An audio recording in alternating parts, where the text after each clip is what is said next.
हाँ जी। Good afternoon. क्या पढ़ा कल अपन ने? पुराना सुनाओगे थोड़ा?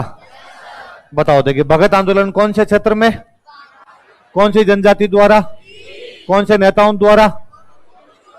गोविंद गुरु। और गोविंद गुरु का जन्म कौन से परिवार में, कौन से गांव में? अच्छा, उन्होंने भीलों में आपसी एकता को बढ़ाने के लिए कौन सी सभा बनाई, कब बनाई गई, और कौन किससे प्रभावित थे वो? तो भीलों को हिंदू धर्म में रखने के लिए क्या बनाया? भगत पंथ। और उन्होंने गांव में किसकी नियुक्तियां की और गांव में क्या स्थापित की? भीलों का कैसा उत्थान किया? सभा का पहला अधिवेशन कब हुआ, कौन सी पहाड़ी पे, कौन से जिले में, कितनी मांगे रखी, कब रखी? लेकिन सरकार ने मांगों पर ध्यान। मानगढ़ हत्याकांड कब हुआ? 17 नवंबर 1900। अच्छा, और उसमें कितने भील शहीद हुए? इसे राजस्थान का क्या कहा जाता है? और गोविंद गुरु के साथ किसको गिरफ्तार कर लिया गया, कितने साल बाद छोड़ा गया? गुजरात के कौन से गांव में रहते थे, किसके समर्थक थे? झंडा कैसा था, वो किसका प्रतीक था? अच्छा, एक ही आंदोलन का एक और नाम बताओ। मोहम्मद भील आंदोलन। अच्छा, ये आंदोलन कौन कौन सी जनजातियों द्वारा, कौन कौन से क्षेत्रों में? गोगुंदा, कोटेड़ा और जाडोल। जाडोल क्षेत्रों के अंदर। नेता कौन थे? कहां से आंदोलन शुरू हुआ? मातृकुटिया। मोतीलाल तेजावत का जन्म कौन से परिवार में, कौन से गांव में, कौन से ठिकाने में काम करते, कितनी मांगे रखी? इन मांगों को क्या कहा जाता है? लेकिन इन मांगों पर ध्यान है। निमड़ा। तो यह आंदोलन धीरे धीरे अलग अलग स्थानों पे फैल गया। कहां कहां पे? निमड़ा हत्याकांड कब हुआ, कितने भील शहीद हुए, कौन फरार हो गए, किसके कहने पे सरेंडर किया, कहां पे सरेंडर किया, किसके कहने पे छोड़ा गया, किसने छोड़ा? महेंद्रराज सभा। अपना बाकी जीवन किसमें बिताया? रचनात्मक कार्यक्रमों। महेंद्र सभा का एक और नाम किसने स्थापित किया था, कब स्थापित किया था? ये क्या था? मेवाड़ का मोतीलाल तेजावत ने। और कहां पे आंदोलन चलाया था? सिरोही में कौन सी जनजातियां? भील और ग्रासीय जनजाति। सिरोही के आदिवासी इनको क्या कहते थे? कौन सा प्रजामंडल सपोर्ट कर रहा था? किसानों को समझाने के लिए किसको बुलाया गया, किसने बुलाया? सियावा हत्याकांड कब हुआ? 12 अप्रैल 1905। 6 मई 1922 को कहां फायरिंग की गई? बालोलिया और बुला के अंदर। और बाद में समझौता कब हो गया था? 23 मई 1900। अच्छा, क्रिमिनल ट्राइब एक्ट कब पारित हुआ था?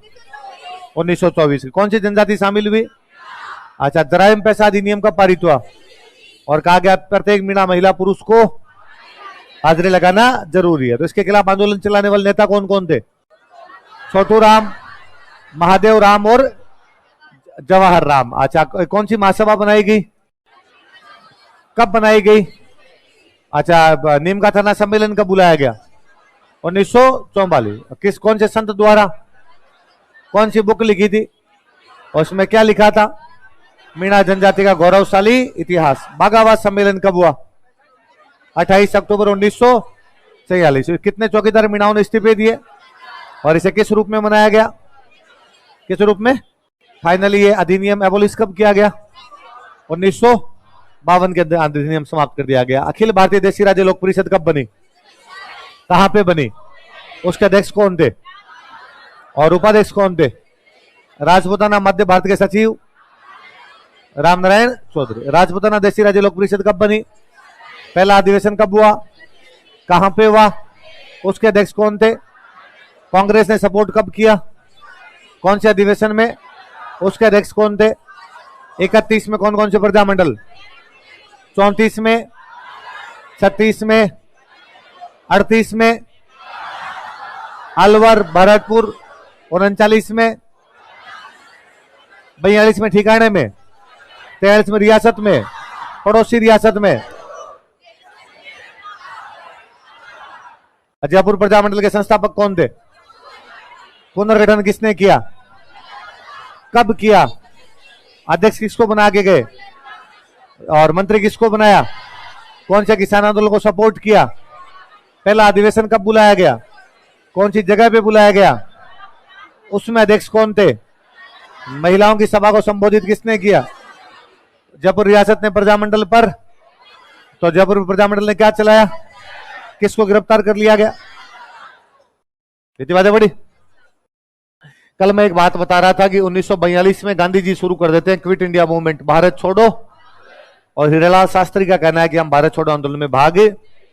उनका मानना था कि यार आंदोलन में भाग लेने का मतलब है कि गांधी जी ने कहा राजा महाराजा शासन छोड़ दे, तो राजा महाराजा शासन कैसे छोड़ देंगे, तो उनकी बात समझ में नहीं आई, तो उनका आंदोलन में भागे। हीरालाल जी बॉम्बे से जयपुर आए तो भाई पूछा प्रजामंडल वालों ने कि हाँ भाई हीरालाल जी बताओ क्या करना है, हीरालाल जी ने कहा भाई अपने आंदोलन में भागे। पर हर संगठन में सारे लोग एक विचार के तो नहीं होते, कुछ अलग विचार के थे। उन्होंने कहा अच्छा क्यों नहीं लेंगे, तो उन्होंने कहा भाई ये ऐसी ऐसी बात है, मेरे तो समझ में नहीं आ रहा, अपने नहीं लेंगे। तो कुछ लोगों ने कहा हम तो भागे लेंगे। अब प्रजामंडल में दो फाड़ हो गए, हीरालाल शास्त्री का कहना है कि भागे नहीं लेंगे, और कुछ लोगों का कहना है कि हम भागे। तो हीरालाल जी ने कहा भाई प्रजामंडल तो नहीं लेगा, जिसको भाग लेना प्रजामंडल से बाहर निकलो। उन्होंने कहा हम तो तैयार बैठे हैं, किसको रहना है तुम्हारे साथ, तलाक तलाक तलाक है बस, और हम हमारा अलग मोर्चा बनाएंगे, हम तुम्हारे साथ नहीं, हम आजाद है, हम क्या है। तो उन्होंने बना लिया आजाद मोर्चा। क्या बना लिया, अब आजाद मोर्चा तो भाग ले रहा है और प्रजामंडल भागे, तो प्रजामंडल पे दबाव पड़ने लगा। लोग पूछने लगे अच्छा प्रजामंडल अंग्रेजों के खिलाफ आंदोलन नहीं चलाता, इसका मतलब प्रजामंडल किसके साथ है, अंग्रेजों के साथ है। तो अब प्रजामंडल वाले बेचारे आगे हीरालाल जी कहते हीरालाल जी मार्केट में थू थू हो रखी, एकदम धूड़ धानी हो गई अपनी, और लोग कह रहे हैं कि आप तो किसके समर्थक हो, अपने भी कुछ ना कुछ तो करो। तो हीरालाल जी ने कहा कि अपने भी भारत छोड़ो आंदोलन में भागे। आजाद मोर्चा चला रहा था, अब प्रजामंडल ने कहा हम भी भारत छोड़ो आंदोलन में भागे। ले उस समय जयपुर में एक प्रधानमंत्री हुआ करते जिनका नाम था मिर्जा इस्माइल। क्या नाम था, इन्हीं के नाम पर है एमआई रोड। जयपुर में एमआई रोड है, तो एमआई रोड का पूरा नाम क्या है, मिर्जा इस्माइल रोड। कौन थे ये जयपुर के, इन्होंने हीरालाल जी को बुलाया। हीरालाल जी प्रजामंडल के अध्यक्ष थे। हीरालाल जी कौन थे, प्रजामंडल के। तो हीरालाल जी को बुलाया कि हीरालाल जी आओ कभी हवेली पे, बैठ के चाय पे चर्चा करते हैं अपने। तो प्रजामंडल के अध्यक्ष तो कौन है, और जयपुर के प्रधानमंत्री कौन है, इस्माइल साहब ने बुला कहा कि हीरालाल जी मैं क्या सुन रहा हूं, ये मैं सुन रहा हूं कि प्रजामंडल अब भारत छोड़ो आंदोलन में भाग लेगा। हीरालाल जी ने कहा क्यों नहीं लेगा, तुम अंग्रेजों का सपोर्ट करते हो, यदि राजा अंग्रेजों का सपोर्ट करेंगे तो हम अंग्रेजों का क्या करेंगे, विरोध, और अंग्रेजों के विरोध में हम आंदोलन कौन सा चलाएंगे, भारत छोड़ो। मिर्जा इस्माइल ने कहा आज के बाद जयपुर रियासत अंग्रेजों का सहयोगी नहीं। अब बताओ, हीरालाल जी का मान लिया ये तो, लेकिन हमारी कई दिनों से एक डिमांड है उत्तरदायी शासन की स्थापना। कैसे शासन की स्थापना, रेस्पॉन्सिबल गवर्नमेंट। कैसी गवर्नमेंट, प्रजामंडलों की सबसे मुख्य मांग ये थी कि राजा के राज में जनता की कोई भागीदारी नहीं है।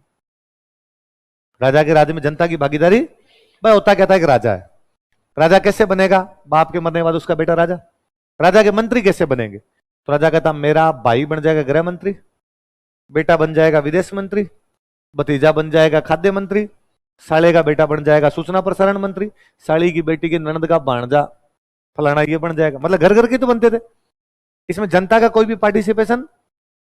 अब मान लो किसानों पर कर बढ़ाने हैं कि भाई किसानों पे कर बढ़ा दो, सारे घर घर वाले बैठे, उन्होंने कहा बढ़ा दो बढ़ा दो बढ़ा दो, किसानों से तो पूछा ही नहीं।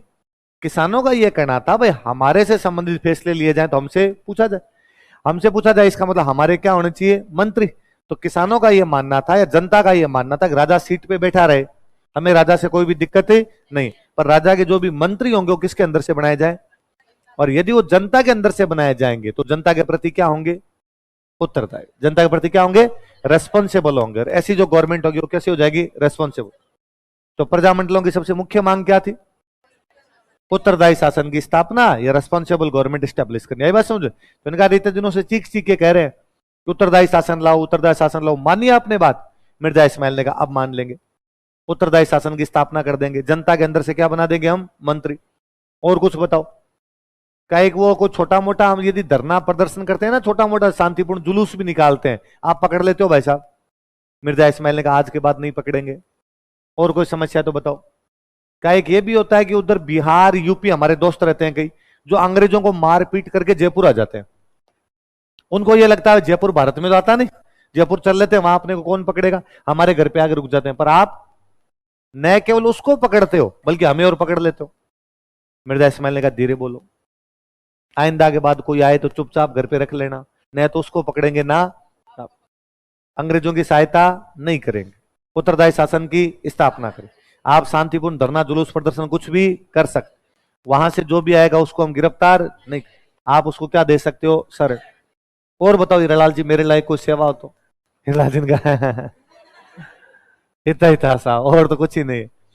मेरे लायक कोई काम हो तो बताओ। हाँ वो क्या क्या था आंदोलन आपका, सर भारत छोड़ो आंदोलन, वो नहीं करना। हीरालाल जी ने कहा ठीक है साहब, भारत छोड़ो आंदोलन में भागे तो किस किस के बीच में समझौता हो रहा है। मिर्जा इस्माइल कौन है, जयपुर के प्रधानमंत्री। हीरालाल शास्त्री कौन है, प्रजामंडल के। दो जेंटलमैन के बीच समझौता हुआ, इसलिए नाम है जेंटलमैन एग्रीमेंट। क्या नाम है, लिख लो।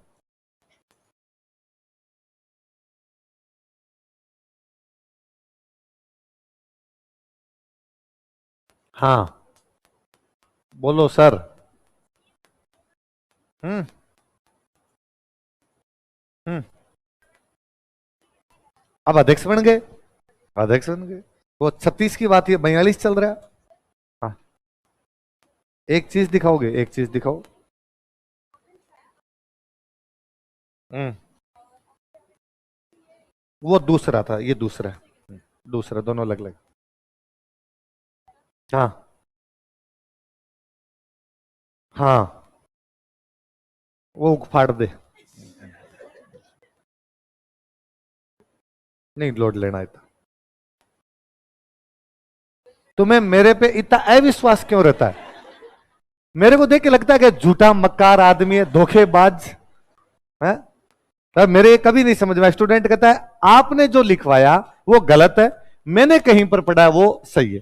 कभी तो कहा करोगे सर मैंने पढ़ा वो गलत है, आप जो लिखवाते हो वो सही है। मुझे लगता है मैं कितना ही पढ़ पुढ़ा लूं, कितना भी लिखवा दूं, लोगों को मैं चोर ही लगता हूं। इसको तो क्या ही आता होगा। हम्म समझ में नहीं है। उस दिन क्यों नहीं पूछा तूने जकात कर है, क्या होता है जकात कर, बताया था मैंने एक जकात कर। सिक्कर से बाहर अनाज को बेचा जाए या सिक्कर से बाहर से अनाज लाया जाए तो टैक्स लगेगा। अब बता, अब आ गया समझ में, बता क्या होता है। मुस्कुराने से तो पार नहीं पड़ेगी भाई। लिखो उतारो।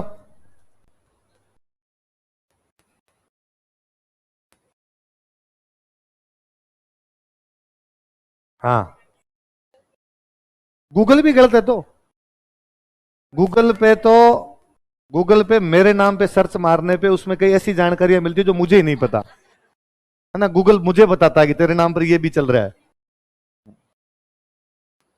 तो तू मुझे इस बात का जवाब दे, तो मैं झूठा क्यों लग रहा हूं तेरे को। बस तो तू क्या गूगल झूठा है, बोल। गूगल झूठा है, क्यों लोड लेना इतना है। हाँ मैं खुद को गूगल पे सर्च करता हूं, अपने आप ही आ जाता है, सर्च करने की आवश्यकता ही नहीं होती। कुछ चीजें अपने आप ही वो दिखाता रहता है उसमें। फिर ऐसी ऐसी कोई चीज आती, कौन है राजवीर सर की वाइफ, तो मुझे लगता है ये तो मैं भी देखूं, कौन है इधर तो मैं भी देख लूं इसको। फिर किसी रशियन लड़की की फोटो लगाई भी उसमें, तो किसी दोस्त ने भेजा कि इसको यार डिलीट करवा दो। मैं ठीक है यार चलने दो, फूटरी फोटो ही लगाई है क्या, बुरी थोड़ लगे क्या। हाँ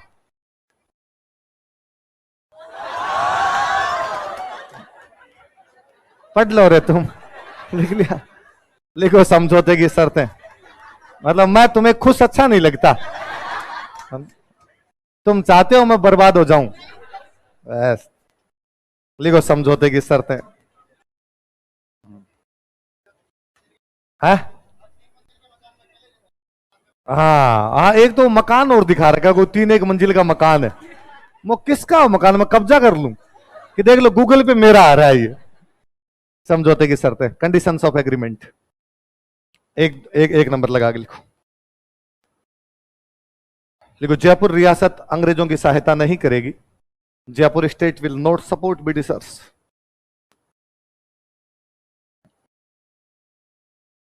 जयपुर रियासत अंग्रेजों की सहायता नहीं करेगी। Jaipur state will not support Britishers.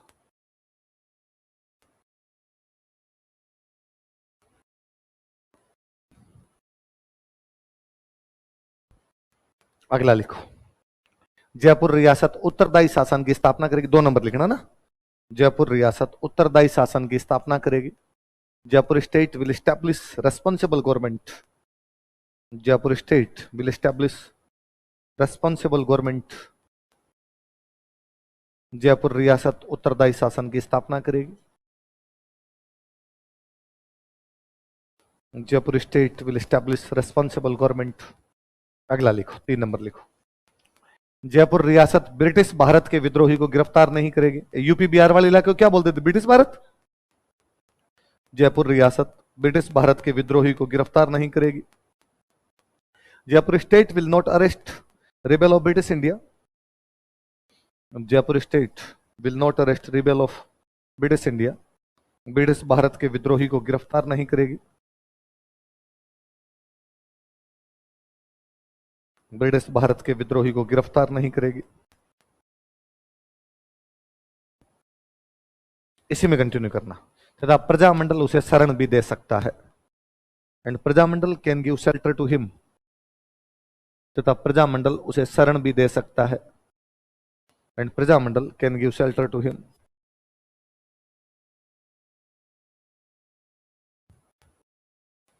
तथा प्रजामंडल उसे शरण भी दे सकता है। And Prajamandal can give shelter to him. अगला लिखो, प्रजामंडल शांतिपूर्ण धरना, जुलूस, प्रदर्शन इत्यादि कर सकता है। प्रजामंडल शांतिपूर्ण धरना, जुलूस, प्रदर्शन इत्यादि कर सकता है। Prajamandal can conduct peacefully March, protest etcetera. शांतिपूर्ण धरना, जुलूस, प्रदर्शन इत्यादि कर सकता है। Prajamandal can conduct peacefully March, protest etcetera. शांतिपूर्ण धरना, जुलूस, प्रदर्शन इत्यादि कर सकता है। धरना, जुलूस, प्रदर्शन इत्यादि कर सकता है।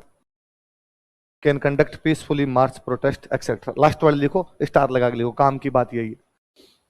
प्रजामंडल भारत छोड़ो आंदोलन में भाग नहीं लेगा। प्रजामंडल भारत छोड़ो आंदोलन में भाग नहीं लेगा। Prajamandal will not participate in quit India movement.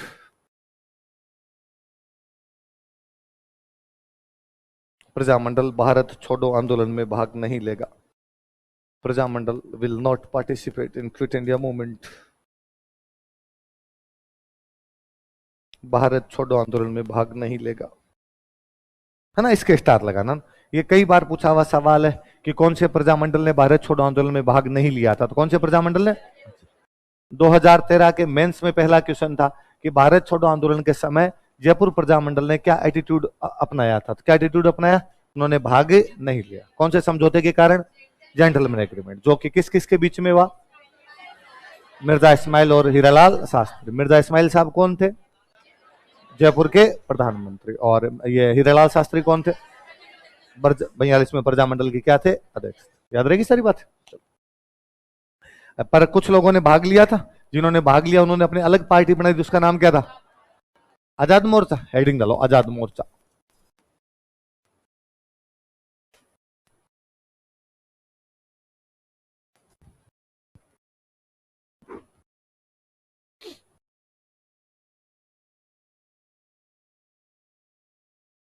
लिखो, प्रजामंडल के असंतुष्ट कार्यकर्ताओं ने dissatisfied workers of Prajamandal.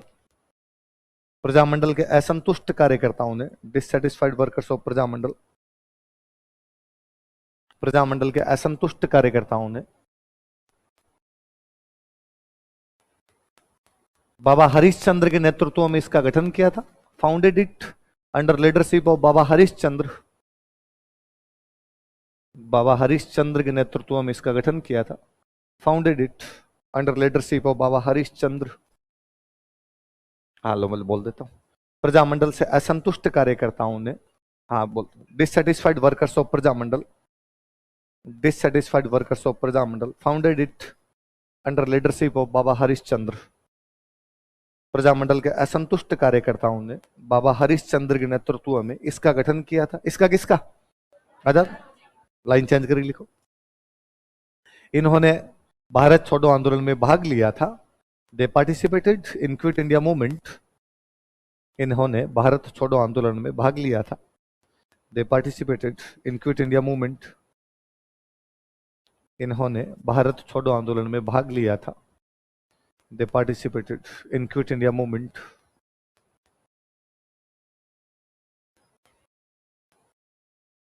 Bharat छोड़ो आंदोलन में भाग लिया था।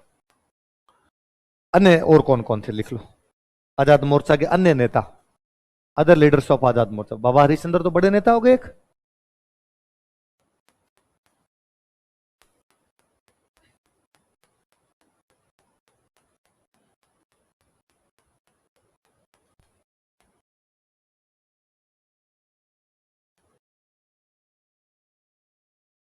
आजाद मोर्चा के अन्य नेता, अदर लीडर्स ऑफ आजाद मोर्चा।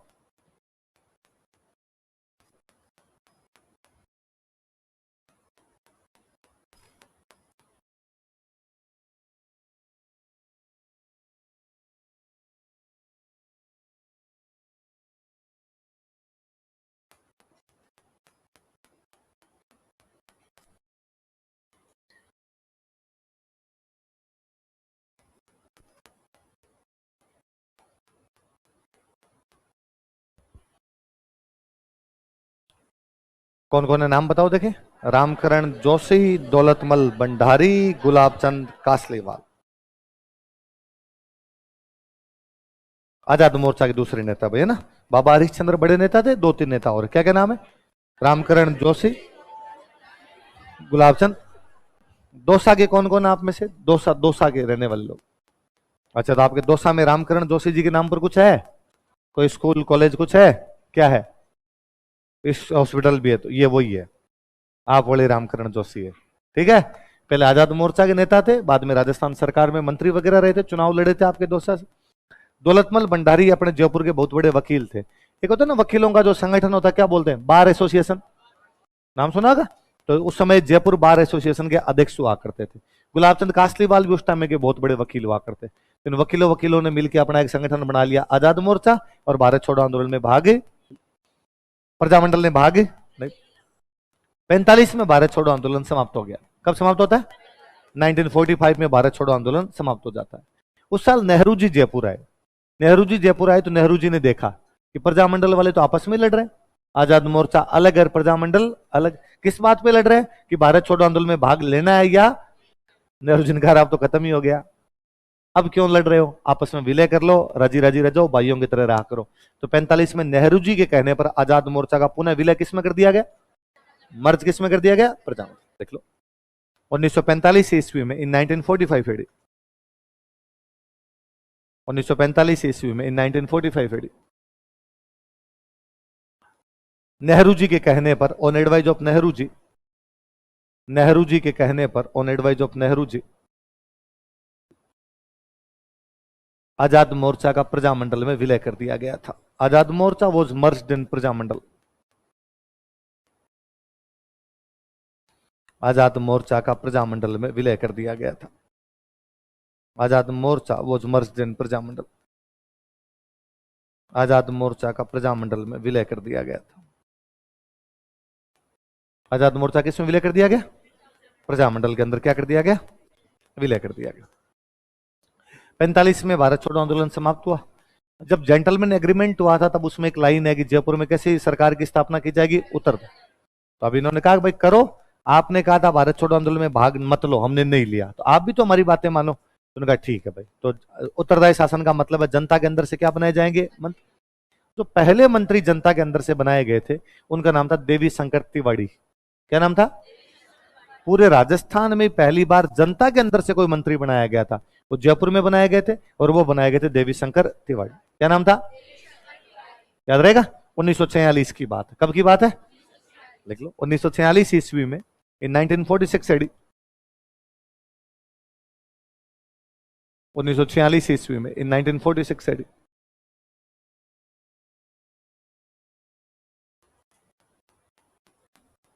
देवी शंकर तिवारी को जयपुर रियासत में मंत्री बनाया गया। Devi Shankar Tiwari was appointed as minister in Jaipur state. Devi Shankar Tiwari को जयपुर रियासत में मंत्री बनाया गया। Devi Shankar Tiwari was appointed as minister in Jaipur state.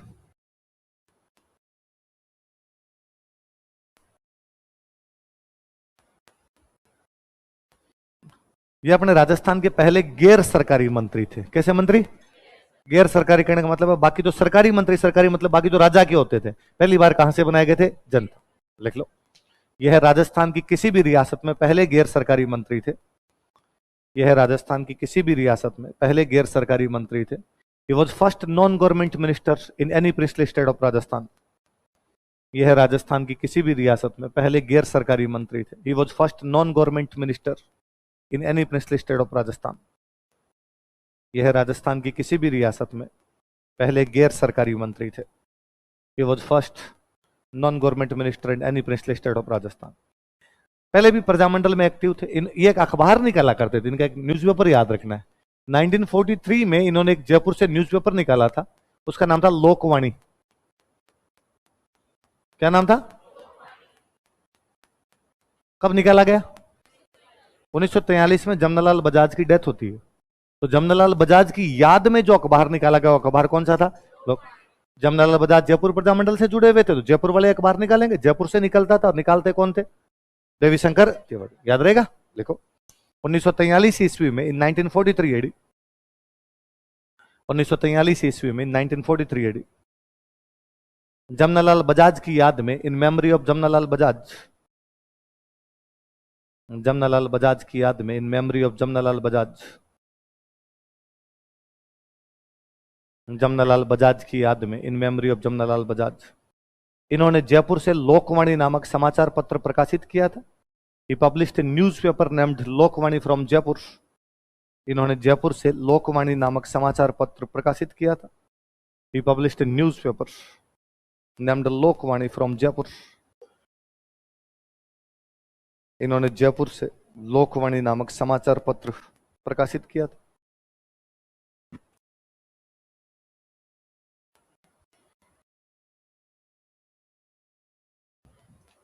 Lokvani नामक समाचार पत्र प्रकाशित किया था। किसने? देवीलाल नहीं, देवी शंकर तिवारी। क्या नाम था? अच्छा, एक काम की बात और बताऊं, वैसे तो पॉलिटी पढ़ोगे तो आगे और पढ़ लोगे, पर वो कब ज्यादा काम की बात है अपने। देवी शंकर तिवारी आजादी के बाद में आरपीएससी के चेयरमैन बने थे। किसके चेयरमैन बने थे? और आरपीएससी के सबसे लंबे समय तक कोई चेयरमैन रहे हैं, तो वो कौन थे? है ना, लिख लो और बॉक्स में अलग से बंद कर लेना। देखो, कालांतर में लेटर ऑन, कालांतर में लेटर ऑन इन्हें आरपीएससी का अध्यक्ष भी बनाया गया था। He was also appointed as chairman of RPSC. इन्हें आरपीएससी का अध्यक्ष भी बनाया गया था। He was also appointed as chairman of RPSC.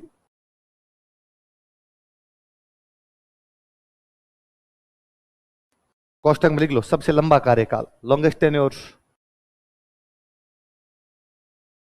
सबसे लंबा कार्यकाल, लॉन्गेस्ट टेन्योर,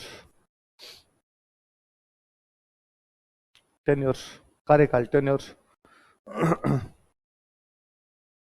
हाँ, चेयरमैन क्या होता है? जो चेयर पे मेन बैठते हैं वो चेयरमैन। आरपीसी में एक चेयर है, उस चेयर पे जाके एक मेन बैठता है, उसको बोलते हैं चेयरमैन। अध्यक्ष, आरपीसी नहीं जानते? आरपीसी जानती हो तुम? क्या है आरपीसी बताओ? Rajasthan public service commission. उसमें कोई हेड होगा, उस हेड को क्या बोलेंगे? उसको चेयर देनी पड़ती, बिना चेयर के बैठता नहीं। चलो, कैसे क्यूट क्यूट से सवाल पूछते हो आपने। ये हो गया जयपुर प्रजामंडल। कौन सा प्रजामंडल हो गया? अगला कौन सा है? बूंदी। देखो, बूंदी।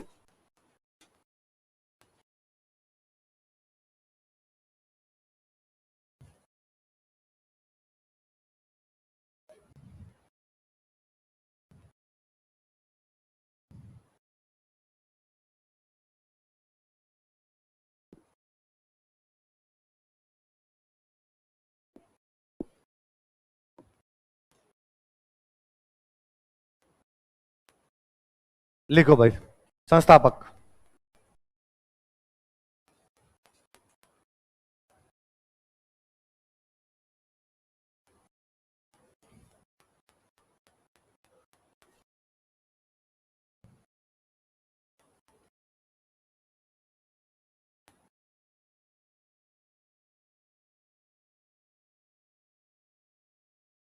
बातें मत करो भाई। 3 नहीं, 15-20 थे, मैंने 3 ही लिखवाए हैं। पार्टी बनाने के लिए 15-20 लोगों की आवश्यकता होती है। ये थोड़ी अकेला आदमी चौराहे पे जाकर दे पार्टी बना ली। खूब सारे लोग चाहिए होते हैं।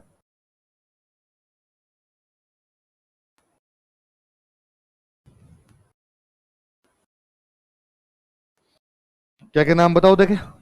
नित्यानंद, कांतिलाल, ऋषिदत्त मेहता। दोबारा बताओ देखे। ऋषिदत्त मेहता। ऋषिदत्त मेहता के स्टार लगाओ, काम की बात यही है। ऊपर वाले इतने याद नहीं रखने।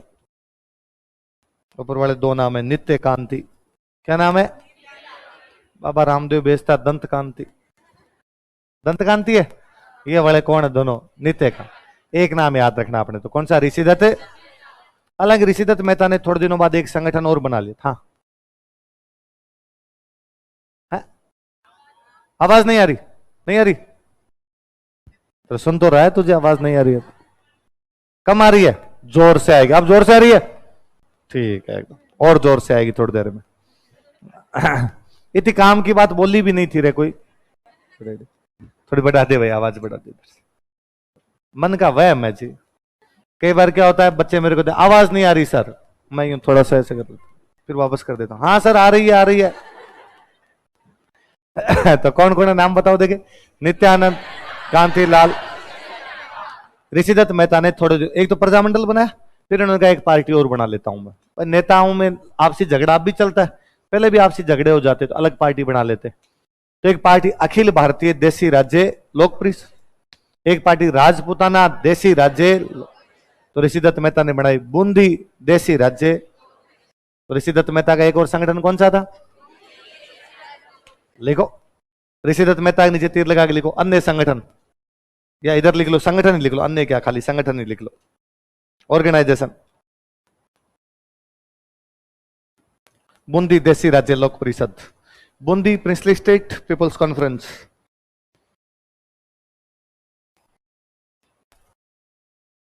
Bundi princely state people's conference, Bundi Desi Rajya लोक परिषद, बूंदी देसी राज्य लोक Parishad, Bundi princely state people's conference. एक अखबार निकाला था, वो ज्यादा काम की बात है, सुनना, देखो 2-3 बात सुनना फिर लिखेंगे अपने। ऋषिदत्त मेहता एक समाचार पत्र निकालते हैं, समाचार पत्र का नाम था राजस्थान। क्या नाम था? 1923 में निकालना शुरू किया। कब निकालना शुरू किया? 1923, 1923 में निकालना शुरू किया। 7 दिन में एक बार आता था, साप्ताहिक। कैसा अखबार था? ब्यावर से निकलता। कहां से निकलता? अखबार का क्या नाम? कब से, कहां से, कितने दिनों में? सप्ताह ब्यावर से था, ब्यावर से ही छाप सकते हैं, क्योंकि अजमेर एक ऐसी जगह थी जहां पे अंग्रेजों का राज था और अंग्रेज अखबार वगैरह निकालने के लिए मना। बूंदी में बूंदी के राजा के खिलाफ अखबार निकालो तो बूंदी के राजा उल्टा लटका के नीचे बास्ते लगाए। बास्ते समझते हो? आग, आग लगाए, आग उल्टा लटका के। तो पता था कि यहां से तो अखबार निकाला नहीं जा सकता, तो अखबार कहां से निकालते? अजमेर।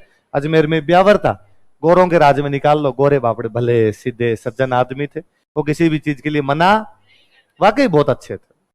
गोरों से अच्छा इस दुनिया में कोई नहीं।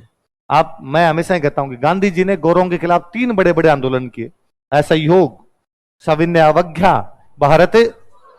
सड़क पे 90,000 लोग थे सविनय अवज्ञा में। कितने हजार लोग सड़कों पे आ रखे थे? 90,000 लोग आंदोलन के अंदर भाग ले रहे थे। गांधी जी कभी इधर आके देखते, राजस्थान आके करते देखे आंदोलन? गांधी जी को पता चलता क्या होते हैं आंदोलन। राजाओं के राज में कोई इस प्रकार के आंदोलन गौरव ने क्या करो, शांतिपूर्ण तरीके से तुम किसी भी प्रकार का कोई भी आंदोलन फड़फड़ाहट नहीं करनी, चुपचाप जाओ, चुपचाप। इस मामले में बहुत सीधे भले आदमी अभी भी है। दुनिया में सबसे अच्छे लोग गोरे हैं, गोरों में भी सबसे अच्छे जो है वो अंग्रेज है बाकी लोगों की तुलना। भाई आप देख लो कि गोरों ने अपने पे इतने साल राज किया, अपने इतना उनको गालियां निकालते हैं, उसके बावजूद उन्होंने गांधी जी की मूर्ति लगा रखी है। बाकायदा गांधी जी की मूर्ति, गांधी जी की, भगत सिंह की, उधम सिंह की, सबकी मूर्तियां लगा रखी। कोई नहीं, अच्छे आदमी थे, इनकी भी लगा दो। मैं कहूं ये कही अपने कह देंगे लॉर्ड कर्जन की मूर्ति लगाए। इतने काम करके गया वो बेचारा, इतने ज्यादा काम किए उसने इंडिया में जिसकी हद नहीं कोई। पर अपने किसी गोरे का नाम लेते ही यूं तरंग उड़ जाती है। हिस्ट्री वैसी कर दी गई है अपने। 50-60 साल बाद में जब भी अपने हिस्ट्री को कब दोबारा लिखा जाएगा, तब बाकायदा लिखा जाएगा। अपने आने वाली पीढ़ियां थोड़ी सी समझदार होगी तो लिखेगी कि गोरे बहुत अच्छे लोग थे, गोरों की वजह से हमारे देश में लोकतंत्र आया। क्या आया?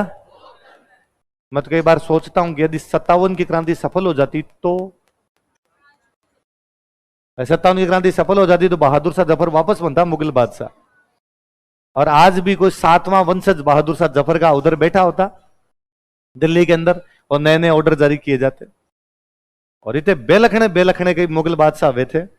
एक मुगल बादशाह था भी जो मोहम्मद शाह रंगीला, बताई थी मैंने बात है दिन। मोहम्मद शाह रंगीला मुगल बादशाह था, नागा आता दरबार में, नागा। एक दिन रात को ज्यादा दारू पिया हुआ था, दारू पिया था, और सुबह सुबह कोई गए कि साहब जनता आई है मिलने, जनता आई है। उसने कहा ठीक है, और वैसे जिंदाबाद एकदम। कौन बादशाह कौन कहे कि आप नागे हो, और आगे दरबार में चेयर पे बैठ हो गया, चेयरमैन बन गया आगे। और जनता के हाँ बताओ क्या समस्या लेके हो, जनता बेचारी हमसे किस बात की हंसी आ रही है तुम्हें, वो नीचे गर्दन करके गए, एक कौन है हमारे देख। एक आधे ने किसी ने हिम्मत करके कहा सर नीचे तो देखो।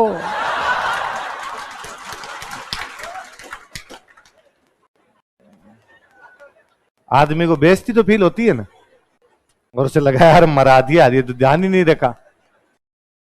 तो कहा अच्छा तो तुम इस बात पर हंस रहे हो कि मैंने कपड़े नहीं पहने।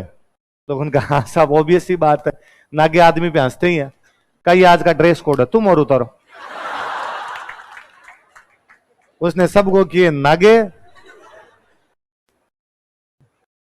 मतलब उस आदमी को जब ये पता चला ना कि दिल्ली में हंस रहे हैं लोग इस बात पर कि भाई मैं नंगा रहता हूं, तो उसने अपनी एक पेंटिंग बनवाई नंगे की एकदम, और पूरी दिल्ली में बंटवाई कि हर घर में रखने जरूरी है। सारे टांग के रखो, देवता के दर्शन करो सुबह सुबह। तो इस बार लोग बेचारे रणवीर सिंह को गालियां निकालेंगे, न्यूड फोटो शूट है। लोग अपना भाई कई पीढ़ियों पहले करवा गया, न्यूड फोटो शूट उसने करवा लिया था पहले। तो वैसे मुगल बादशाह थे, ऑर्डर जारी करते कि साहब शुक्रवार वाले दिन कोचिंग आओगे तो सारे जिंदाबाद आओगे, और अपने एकदम जिंदाबाद आते रजिस्टर ले लेके यहां पे। फिर मैं कई बार सोचता हूं कि यार कोचिंग भी होती कि नहीं होती। एक दिन क्लास में यू टावर मैं कह मगर यार आज भी राजतंत्र ही होता, तो एक स्टूडेंट हंसने लगे, अरे सर आप तो पक्के राजा होते। अरे मैं क्या राजा होते, मैं हमारे बीकानेर में जूनागढ़ के आगे भाला लेके खड़ा रहता, तुम अपने अपने किलों के आगे भाले लेके खड़े रहते। राजा का ऑर्डर आता कि आक्रमण, सलट जाते। मैं 33 साल का हो गया, इतनी आयु तो प्राप्त ही नहीं करते, पहले 20-22 में सलट जाते, और यदि कोई पीछे होती तो सती हो जाती, नहीं होती तो वहां सलट गए, अपने अपने सलट गए। तो ये मैं आप 1500 के सामने बैठ के कुछ भी बोल देता हूं, आप 1500 में से कोई उठ के मेरी बात का विरोध कर देता है, ये डेमोक्रेसी है। ये क्या है? एक दिन मैं क्लास में ये बच्चों को कह रहा था, तो मैंने कहा यार लोकतंत्र अच्छा ही होता है, राजतंत्र कभी अच्छे नहीं होते। राजतंत्र की तुलना में लोकतंत्र हमेशा अच्छा होगा, भले राजतंत्र कितना भी अच्छा हो जाए तो भी लोकतंत्र से तो अच्छा। तो एक स्टूडेंट खड़े हुए, उन्होंने कहा सर अब इतना भी मत करो, इस लोकतंत्र में धाप के बुराइयां हैं, और राजतंत्र भी कोई इतने बुरे भी नहीं थे। यार बात तो सही है तुम्हारी, मैं थोड़ा शायद ज्यादा एग्जेजरेट कर गया चीजों को, और राजतंत्र भी थोड़े ठीक होते हैं, लोकतंत्र में भी बुराइयां होती। पर यार एक चीज देखो कि मैंने कहा कि राजतंत्र कभी भी लोकतंत्र की तुलना में अच्छा नहीं हो सकता, और आप तबाक से खड़े हुए और आपने कहा कि सर आपकी बात गलत है। ये केवल इसलिए खड़े हो पाए क्योंकि लोकतंत्र है। यदि राजतंत्र होता और मैं राजाओं की ये बात कहता, मैं जीभ काट लेता आपकी। आप बोल कैसे सकते थे? ये गोरे देखे गए, राजी हुआ कीजिए कि 57 की क्रांति फेल हो गई, सुकून महसूस किया कीजिए कि 57 में हम फेल हुए, वरना फिर बहादुर शाह जफर को बिठा देते वो लाके। दुर्गति होती, दुर्गति। दिल्ली, मैं तो हमें 1818 के बाद राजस्थान में युद्ध नहीं है। गौरव ने शांति व्यवस्था उत्पन्न की थी, सिंगल सिंगल लड़ाई नहीं है। तो पता नहीं क्यों अपनी हिस्ट्री के अंदर है कि अंग्रेजों को गालियां निकालो, अंग्रेजों को गालियां निकालो, कुछ भी नहीं किया बाप। और मेरे को सबसे बड़ी हंसी तो वो आती है, हमें लूट लिया। कहां? नंगा नहे क्या, निचोड़े क्या? कहां लूटा और कैसे लूटा, मेरे तो समझ में नहीं आई। क्या क्या लूट के लेके गए थे, हमसे टैक्स लेते थे। तो अरे देश में विकास भी तो करवाया। 45,000 किलोमीटर रेलवे वही छोड़ के गए थे। 42 में भारत छोड़ो आंदोलन चल रहा है, हम है? मूर्ख आदमी थे सारे, धन का निष्कासन सिद्धांत पर झूठे हैं सभी। 1942 में भारत छोड़ो आंदोलन चला रहे, हम कह रहे अंग्रेजों भारत छोड़ो। अंग्रेज खुद भी कह रहे थे कि हम छोड़ के जाएंगे। अंग्रेजों ने 40 में कह दिया था हम छोड़ के जाएंगे। मेरे तो कभी यही नहीं समझ में भारत छोड़ो चलाया क्यों था, क्यों चलाया गया भारत छोड़ो आंदोलन। 1940 में अंग्रेज लिख के देते हैं युद्ध समाप्त होने के बाद हम भारत छोड़ देंगे, और युद्ध समाप्त होने के बाद ही छोड़ा उन्होंने। नहीं, प्रथम विश्व युद्ध के बाद नहीं बोला, सिंगल टाइम ने। 1940 में अगस्त प्रस्ताव है, अगस्त प्रस्ताव में अंग्रेजों ने लिख के दिया है कि युद्ध समाप्त होने के बाद की स्थिति के अंदर हम छोड़ देंगे। क्रिप्स मिशन आया है, क्रिप्स मिशन में अंग्रेज वापस लिख के दे रहे हैं जैसे युद्ध समाप्त होगा हम भारत में एक संविधान सभा बनाएंगे, भारत के अंदर सरकार बना देंगे। अपना यह था कि नहीं युद्ध से पहले छोड़ के जाओ, उन्होंने कहा नहीं, हम इतने बुरे लोग नहीं है कि युद्ध के टाइम में जनता को छोड़ के भाग जाएं। हम यहां रहेंगे, युद्ध में तुम्हारे कुछ हो जाए उसके भागीदार हम, जैसे युद्ध समाप्त होगा हम चले जाएंगे। और 45 में जैसे युद्ध समाप्त हुआ उन्होंने कहा जा रहे हैं। ये 46 और 47 2 साल का टाइम इसलिए है कि हम कुत्तों की तरह आपस में लड़ रहे थे, क्योंकि कांग्रेस कह रही थी भारत एक होना चाहिए, जिन्ना कह रहा था भारत 2 होने चाहिए, और कम्युनिस्ट कह रहे थे भारत 17 होने चाहिए। भारत कितने होने चाहिए? 17 भारत के टुकड़े किए जाने चाहिए। इस लड़ाई में 2 साल है, बाकी वो बेचारे 45 में जाने के लिए तैयार बैठे, रखो यार तुम्हारा। और मेरे को तो ये भी कभी समझ में नहीं आता, हम कहते हैं कि हमने देश को आजाद करवाया ना, किया। 45 के बाद में इंग्लैंड की खुद की स्थिति इतनी खराब हो गई थी कि उसने सारे अपने उपनिवेश छोड़ दिए थे, जितनी कॉलोनी थी वो छोड़ दी थी। हम यदि कहें कि हमने भारत को आजाद करवाया, तो श्रीलंका को किसने करवाया? युगांडा, रवांडा, तवांडा, घाना, नाइजीरिया, जाम्बिया, जिम्बाब्वे, कीनिया, उनको 45 से 60 के बीच में अंग्रेजों ने सारे उपनिवेश खाली किए। तो 42 में हम चला रहे हैं भारत छोड़ो आंदोलन, अंग्रेज उस साल बना रहे हैं कलकत्ता में हावड़ा ब्रिज। क्या बना रहे थे? कलकत्ता का हावड़ा ब्रिज। आज भी आप देखो तो आपको लगे कि यार क्या बना के गए होंगे उस टाइम। पूरे रुड़की इंजीनियरिंग कॉलेज है, रुड़की, वो 1847 के आसपास की शायद है ना, 47 37 के आसपास की रुड़की इंजीनियरिंग कॉलेज। रुड़की में जब इंजीनियरिंग कॉलेज बनाया गया था ना, तब तक इंग्लैंड में भी इंजीनियरिंग कॉलेज नहीं था। अंग्रेजों ने इंग्लैंड में इंजीनियरिंग कॉलेज बनाया बाद में, रुड़की में बनाया पहले। 57 में हमने क्रांति की, हम अंग्रेजों के खिलाफ लड़ रहे हैं, हम अंग्रेजों कह रहे हैं देश से बाहर निकलो। उस साल अंग्रेज अपने देश में 3 बड़ी यूनिवर्सिटी बना रहे थे, कलकत्ता, मद्रास, बॉम्बे। तीनों यूनिवर्सिटी 1857 के अंदर बनी हुई है। तो टैक्स लिया तो देश का विकास किया। आज नहीं लगता क्या टैक्स? हर चीज पे है, हर चीज पे। कभी रेस्टोरेंट में खाना खाओ, उसके बाद में देखना जीएसटी नहीं, वो तो लगेगी, उसके नीचे लिखा होगा स्वच्छ भारत मिशन टैक्स, किसान कल्याण टैक्स, रोड पे चलते हो उसका टैक्स। थोड़े दिनों में बस एक लगना बाकी है, सांस। कि सांस ले रहे हो इस पे भी क्या लगा दिया जाए यहाँ पे। फिर वे लोग आके कहते हैं कि उन्होंने लोगों को मारा था। जलियांवाला कांड में देखो, गुर्जरों का आरक्षण आंदोलन हुआ था ना, वसुंधरा जी की फायरिंग में 72 लोग मरे थे। गड़साना में किसान 27 मरे थे। तो कौन कहता है कि वसुंधरा जी डायर है? लगाओ नारे वसुंधरा जी आए है, नहीं लगाते नाम, सिंपल बात।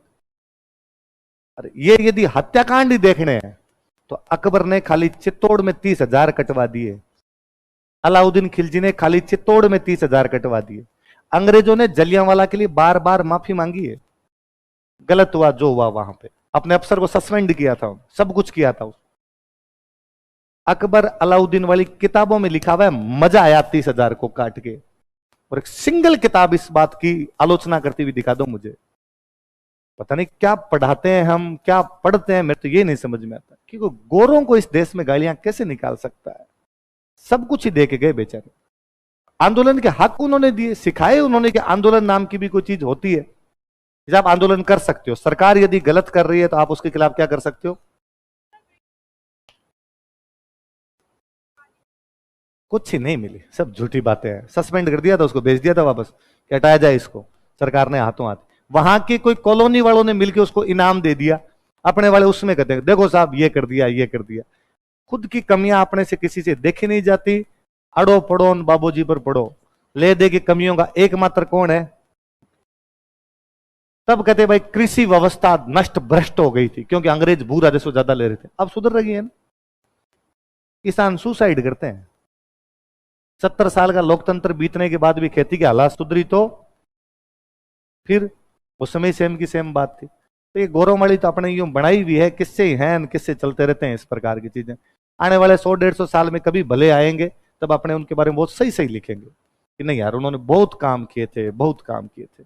रिपन को और कर्जन को उनको आप पढ़ लो तो यूं जीव बाहर आता है कि कितने भारत के लिए काम करने वाला आदमी थे। एक अपने गवर्नर जनरल आया था एल्गिन एल्गिन एल्गिन की वाइफ को पता चला कि भारत में डिलीवरी में महिलाएं मर जाती है। सेफ डिलीवरी नहीं थी अपने देश में। आप, मैं कहता हूं एक पीढ़ी पहले तक, मतलब मम्मी की पीढ़ी वाले में भी हर घर में एक आधी कहानी मिलेगी कि महिला की डिलीवरी में डेथ हो गई। हॉस्पिटल थे ही नहीं महिलाओं वाले हॉस्पिटल। वो बेचारी जाके लंदन में रानी के आगे रोई, ने क्या कर रहे हैं हम इंडिया के अंदर, और वहां डिलीवरी सेफ नहीं होती है कि महिला डिलीवरी में मर जाती है। एक साथ 12 हॉस्पिटल उस अकेले नहीं खुलवाए थे। डलहौजी को, जिसको सबसे अधिक गालियां निकाली जाती है डलहौजी को, ये रेल, डाक, तार, पीडब्ल्यूडी सब कुछ डलहौजी का है। उसको तो कोई गाली नहीं, वो तो लोक देवता घोषित किया जाना चाहिए। डलहौजी की वाइफ खाली कैलकाटा में बंगाल के अंदर 35 गर्ल्स स्कूल खोल के गई, जिसको हम कहते हैं ईश्वर चंद्र विद्यासागर के। ना झूठी नहीं लेने फालतू की क्रेडिट, वो डलहौजी की वाइफ के, लेडी डलहौजी के। कि जब उन्होंने देखा कि भारत में गर्ल्स एजुकेशन में स्थिति खराब है, क्यों खराब है, हमने स्कूल खोल दिए फिर भी बच्चे स्कूल क्यों नहीं जा रही, तो कहा साहब यहाँ के लोग जो हैं वो लड़कों के साथ अपनी लड़कियों को पढ़ाते नहीं, तो क्या किया जाए, तो अलग से गर्ल्स स्कूल खोले जाए। 35 खोले, खाली डलहौजी के कार्यकाल में 35 है। बंगाल के अंदर 1856 की बातें हैं ये, आज के कम से कम 250 साल पहले। तब वो ये सब बातें कर रहे थे कि नहीं साहब खोले जाने चाहिए, कोई दिक्कत नहीं, सब विकास किया जाना चाहिए। भले ही थे बापड़े, थे कोई बुरे थे ही नहीं, और विकास ही किया था, देश का जीता कर सकते थे। जो आज पॉलिटिकल सिस्टम देखते हैं ये उनका ही देन है।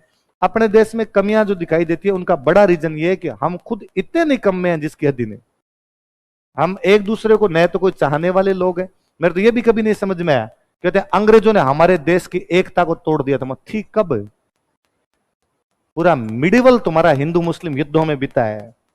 पूरी मिडिवल में तुम एक दूसरे के घर पे खाना पीना नहीं करते थे। पिछले 10-15 साल पहले तक एक दूसरे के घर में जाना पसंद नहीं करते थे। तुम कहते हो साहब हिंदू मुस्लिम एकता को उन्होंने तोड़ दिया था। कब थी? युद्ध युद्ध युद्ध है, रक्त रंजित इतिहास है पूरा। उन्होंने आके मिनख बनाए, लड़ाई नहीं करनी, चुपचाप बैठे रहो रे, कोई नहीं लड़ेगा। आज के ये सिस्टम है, ये सिस्टम है, ये सिस्टम है। इसलिए गोरों को कभी भी गालियां, हाँ बता, हाँ नहीं होती नहीं तो हाँ, तो अंदर इनबिल्ट है वो चीजें। जब इतने सालों तक वही वो चीजें सुनी हुई, वही वो चीजें सुनी हुई, तो कैसे हजम होगी? नहीं, मैं तो खुद ही जब यहाँ पे आया था तो मुझे दिलीप सर जब भी अंग्रेजों की तारीफ करते मुझे बड़ा अजीब लगता, इधर अंग्रेज है अंग्रेज है। पर धीरे धीरे आप पढ़ते हो समझते तब लगता है क्या किया रे बापड़ों ने। तो फिर मैंने क्या, अरे उस मूर्ख की तो बात ही मत करो रे, शशि थरूर से बड़ा मूर्ख कौन है? और है? अरे काय लूट के लेके गए? कौन लूट के गए? क्या इसका प्रूफ है कि लूट के लेके गए? एक किसी ने आंकड़ा लिखा, हम मान रहे उसके प्रूफ। और मुझे तो यह तगड़ा लगता है, शशि थरूर खड़ा होकर अंग्रेजों के बीच में कह रहा है आपने हमें लूटा, और वो उसको भी बोलने का मौका दे रहे हैं। वेरी गुड, अच्छा लूटा, ओके, हाँ लूटा लूटा, सॉरी सॉरी लूटा। महान लोग हैं। उनके घर में जाके उनको गालियां निकालते हो, वो उस पर तालियां बजाते हैं, गौरव से मार। अरे आपके देश का एक बंदे को उन्होंने प्रधानमंत्री बना रखा है। इमेजिन करो इस बात को, भारत में कोई अंग्रेज बन सकता है क्या प्रधानमंत्री? सोनिया गांधी इटली की है, यहां के ब्याह कर लिया तो भी अपने आज तक कहते विदेशी है, अपने से वो नहीं हजम होती। इन्हें सोनिया गांधी को कैसे बनाया? ऋषि सुनक को आराम से बना रखा, मजे कर आराम से है। कहां बने? नहीं है। मैं क्या कह रहा हूं तेरे को कि बन सकता है, पर हमें स्वीकार है क्या?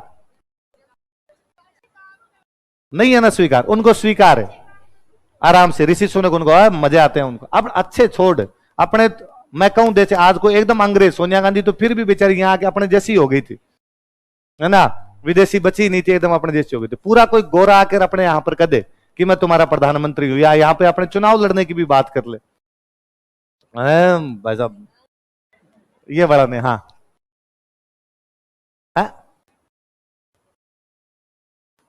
इकोनॉमी क्राइसिस नहीं, वो लिज ट्रस के टाइम में उसी का नंबर था, वो उनकी पार्टी के अंदर। भाई लिज ट्रस और ऋषि सुनक में से कोई एक बनेगा, इसका मतलब ऋषि सुनक वहां तक तो पहुंच गया ना भाई, वहां तक। तो तुम्हें क्या लगता है कि इकोनॉमी डाउन होगी इसलिए का इंडियन को लाओ? वो तो पार्टी का हायरार्की है ना, कि पार्टी में ये, इसके बाद ये, इसके बाद ये, तो आपका जब नंबर आएगा तभी आएगा। इंग्लैंड की जनता थोड़ी विरोध कर रही है कि किसी प्रकार से किस आदमी को नहीं बनने देंगे, वो राजी है उसके अंदर, नहीं कर रही। भाई पार्टी तो मैं कहता हूं कि आज कांग्रेस बीजेपी है, बीजेपी में नरेंद्र मोदी की जगह कोई दूसरा है तो बीजेपी वाला विरोध नहीं करेगा? तो एक पार्टी में क्लेश नेताओं के अंदर तो होता है, नेताओं का क्लेश था, जनता किसी प्रकार से थोड़ी थी कि इसको बनने देंगे इसको नहीं बनने देंगे। भारत में रणजी ट्रॉफी होती है, होती है किसके नाम पे?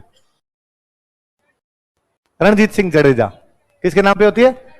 रणजीत सिंह जडेजा कौन सी टीम से खेलते थे? इंग्लैंड का प्लेयर था, गुजरात के राजा थे, इंग्लैंड अपनी तरफ से खिलाया करता था। भारत के कोई पहले प्लेयर जो इंग्लैंड की तरफ से खेले थे वो थे। इंग्लैंड तब भी कुछ ही नहीं। मैं तो, मुझे यह बड़ा जोरदार लगता है, आप पता है ना हॉकी में गोल्ड जीते हैं भारत ने, कब जीते? 1936। तो 36 में कैसे जीत गया भारत गोल्ड? भेजते थे ना अंग्रेज, कहते महान आदमी है कि खेलों का ढांचा भी था आपके देश में, कि नहीं ब्रिटिश इंडिया की टीम जानी चाहिए। भारत यूएनओ का मेंबर कब बना? 1945। तो 1945 से भारत मेंबर कैसे बन गया? भारत तो आजाद ही नहीं था, गोरों ने बनाया। नहीं नहीं, देश है, हम भले ही राज कर रहे हैं, सिस्टम है, सिस्टम चेंज हो जाएगा, इसको मेंबर बनाया जाए। राष्ट्रसंघ 1919 में, 1921 में उसकी जिनेवा वाली मीटिंग है, उसमें राष्ट्रसंघ के मेंबर कौन बने? इंडिया बने। लड़ लिए गोरे वहां पे वुडरो विल्सन से, नहीं था बनना चाहिए, मॉन्टेग्यू भिड़ गया था वहां पे कि कैसे नहीं बनेगा, देश है भारत नाम का एक देश है, बनाया जाना चाहिए। खूब ही किया उन्होंने, जितनी मतलब उनकी क्रिटिसाइज की जाती है ना, इतने के बेचारे यूं नहीं है। हर शासन में कमियां है। क्या आज बीजेपी की सरकार है सारे राज्य है, या राजस्थान में कांग्रेस की गवर्नमेंट है सारे राज्य है? नहीं है ना, उस शासन में कैसे हो सकते हैं? या अपने राजाओं का राज था तो उसमें सारे राज्य थे, उसमें 100 कमियां थी। मेरे को भी यह कहा जाए ना कि भारत में सबसे कम बुरा शासन किसका रहा, यकीनन गौरों का। आप अच्छे बुरे का छोड़ दो, आप बुरा बुरा बुरा बुरा तो कर सकते हो, तो ये सबसे कम बुरा किसका था? गौरों का शासन था, वो सबसे कम बुरा था। उन्होंने सबसे कम पाप किए होंगे और एक अच्छे साम्राज्य का निर्माण किया, लोगों को भलाई देखी थी, आम जनता को किसी प्रकार की तकलीफें थी नहीं। तो ये अपने फिर पर है, किसी देश की हिस्ट्री ऐसे ही होती है। कोई भी देश हमेशा आपकी मान डाकण कौन कहे जी, हम अंग्रेजों से आजाद हुए थे, history is written by victors, इतिहास विजेताओं के द्वारा लिखा जाता है। हम आजाद हुए तब किसके खिलाफ लिखा जाए? अंग्रेजों के खिलाफ लिखा जाए। वरना आप पढ़ोगे मॉडर्न इंडिया पढ़ोगे तब गवर्नर जनरल पढ़ोगे, उनके काम देखना। टैक्स वाली बात बताऊं, 1793 में एक अंग्रेज था लॉर्ड कॉर्नवालिस। कौन था? बंगाल के अंदर एक व्यवस्था लाता है, लैंड सेटलमेंट, परमानेंट सेटलमेंट, स्थायी बंदोबस्त। क्या लाता है? 1793 में कहा कि इतने टैक्स लिए जाएंगे, 1947 तक नहीं बढ़ाए। 150 साल तक अंग्रेजों ने रत्ती टैक्स नहीं बढ़ाया, एक बार भी नहीं कहा कि टैक्स बढ़ाएंगे ना। जमींदारों ने जब बढ़ाए तो अंग्रेजों ने जमींदारों के खिलाफ एक्शन लिए। साहूकारों ने जब ब्याज पर लेने शुरू किए तो साहूकारों के खिलाफ इतने एक्शन अंग्रेजों के जिसके हद नहीं। मैं तो हमेशा कहता हूँ यार, किसान परिवार का होने के नाते गांव में सारे मेरे ताऊ जी ने, मेरे अंकल ने, सबने कैसीसियां उठा रखी होगी। कैसीसियां लेते हैं, ये तो शुरू ही कर्जन करके गया था यार। छपनिया अकाल पड़ा था तो 1904 में कोऑपरेटिव सोसाइटी बनाई कर्जन ने थी।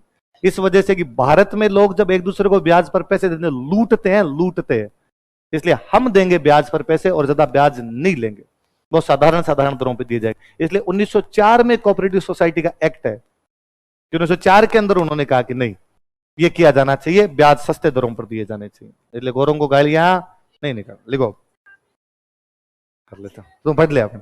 हाँ हाँ, कौन लिखा है? किसी ने नहीं लिखे। लिखो क्या लिखा है, बूंदी दे। हाँ लिखो, समाचार पत्र ऋषिदत्त मेहता का समाचार पत्र, न्यूज़पेपर ऑफ ऋषिदत्त मेहता। तो अब भी कोई ढंका पब हो ना, पब, सुन मेरी बात, या ढंका कोई क्लब हो ना, उन चप्पलों में जाके दिखा। तो ड्रेस कोड है, आज भी है, ये सब चीजें, इन बातों के लिए आलोचनाएं नहीं होनी चाहिए। समाचार पत्र बराबर लिखो, राजस्थान।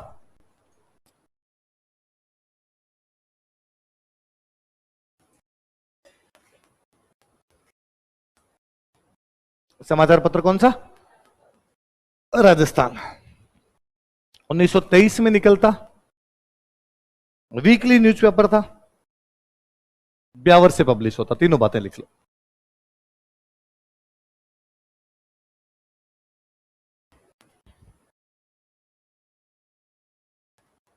ऋषिदत्त मेहता, ये स्टार लगाना, ये सॉरी 2013 वाले प्री में क्वेश्चन है ये। ऋषिदत्त मेहता का अखबार का नाम क्या है? राजस्थान। कब निकलना शुरू हुआ? 1923। कहां से निकलना शुरू हुआ? ब्यावर से। कितने दिनों में आता था? वीकली। एक लाइन और लिखने नीचे ना, एक लाइन और लिख लेना। इस समाचार पत्र में हाड़ौती क्षेत्र की खबरें प्रकाशित होती थी। This newspaper published news about Hadoti region. इस समाचार पत्र में हाड़ौती क्षेत्र की खबरें प्रकाशित होती थी। This newspaper published news about Hadoti region. इस समाचार पत्र में हाड़ौती क्षेत्र की खबरें प्रकाशित होती थी। कौन से क्षेत्र की खबरें प्रकाशित होती थी? हाड़ौती क्षेत्र की खबरें प्रकाशित होती थी। अगला प्रजामंडल लिखो, कौन सा है? मारवाड़। बस बूंदी वाले में इतनी बात है। बूंदी वाले में दो ही चीजें याद रखना, ऋषिदत्त मेहता और इनका अखबार, काम की बात इतनी है। अगला लिख लो, मारवाड़। मारवाड़ में प्रजामंडल तो बना था 1934, पर प्रजामंडल से पहले यहां पे कई संस्थाएं बन गई थी। ऐसे 1918 में यहां पर एक संस्था बनाई गई, मारवाड़ हितकारिणी सभा।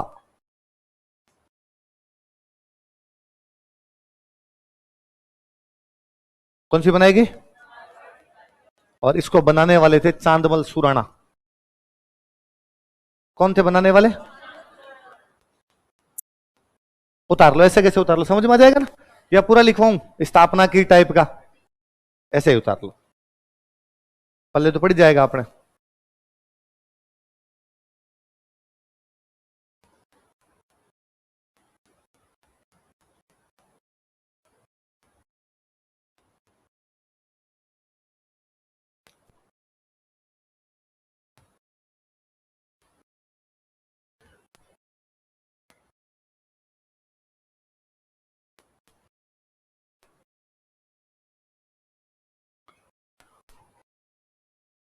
अब पार्टी बनानी सरल है जी, चलानी टफ होती है।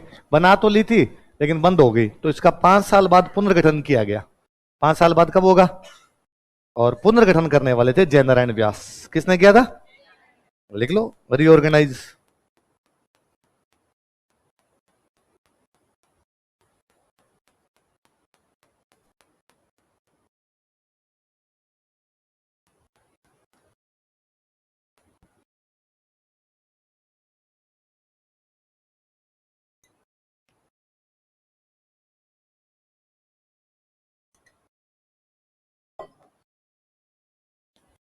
उन्नीस सौ तेईस में किसने किया पुनर्गठन? इसका मतलब जयेंद्र व्यास बड़े नेता है, तभी कर गए वापस पुनर्गठन कर गए। जयेंद्र व्यास ने इससे पहले एक संगठन और बना रखा था। 1920 में एक संगठन बनाया था, मारवाड़ सेवा संघ। क्या बनाया था? लिखो।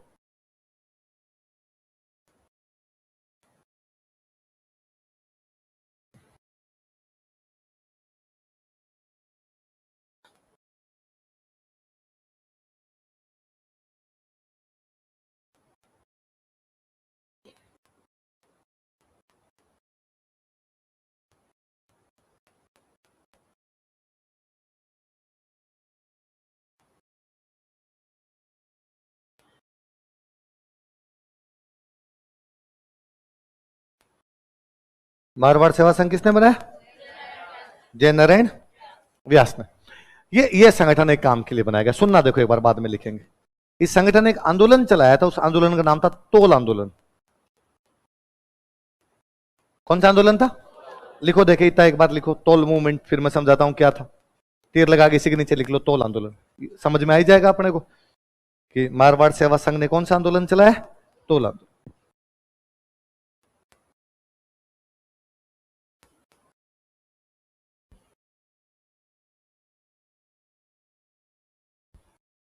तोल आंदोलन किसने चलाया?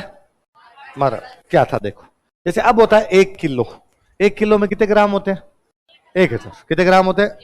आज मोदी जी शाम को 8 बजे टीवी पे आए, आगे कहते कि मित्रों आज के बाद 1 किलो में 1000 ग्राम नहीं होंगे, 800 ग्राम होंगे। कितने होंगे?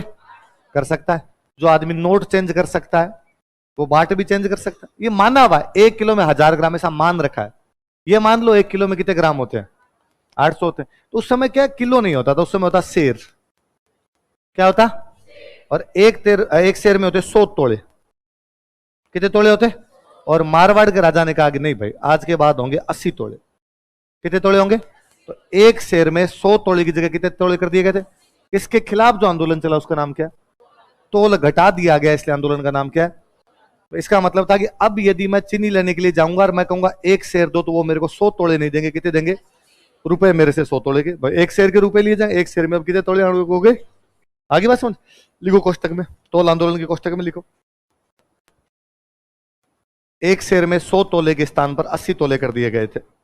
वेट ऑफ वन शेर, एक शेर में 100 तोले के स्थान पर 80 तोले कर दिए गए थे। Weight of one seer, weight of one seer was reduced from 100 tolas to 80 tolas. One seer, ये क्या करें तो इलाज अंग्रेजी में यही होगा। Wait of one seer was reduced from 100 tolas to 80 तोलाज। एक शेर में 100 तोले के स्थान पर कितने तोले कर दिए गए थे? 80 तोले कर दिए। ठीक है, अच्छा बताओ 1927 में कौन सी पार्टी बनी? अखिल भारतीय देसी राज्य लोक। 28 में कौन सी बनी? राजपूताना देसी राज्य लोक। 29 में इन लोगों ने बना ली मारवाड़ देसी राज्य लोक परिषद। क्या बना ली? लिख लो, Marwar princely state people's conference.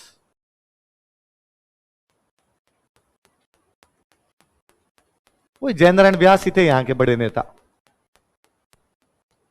तो ये पार्टी भी कौन बना रहा है?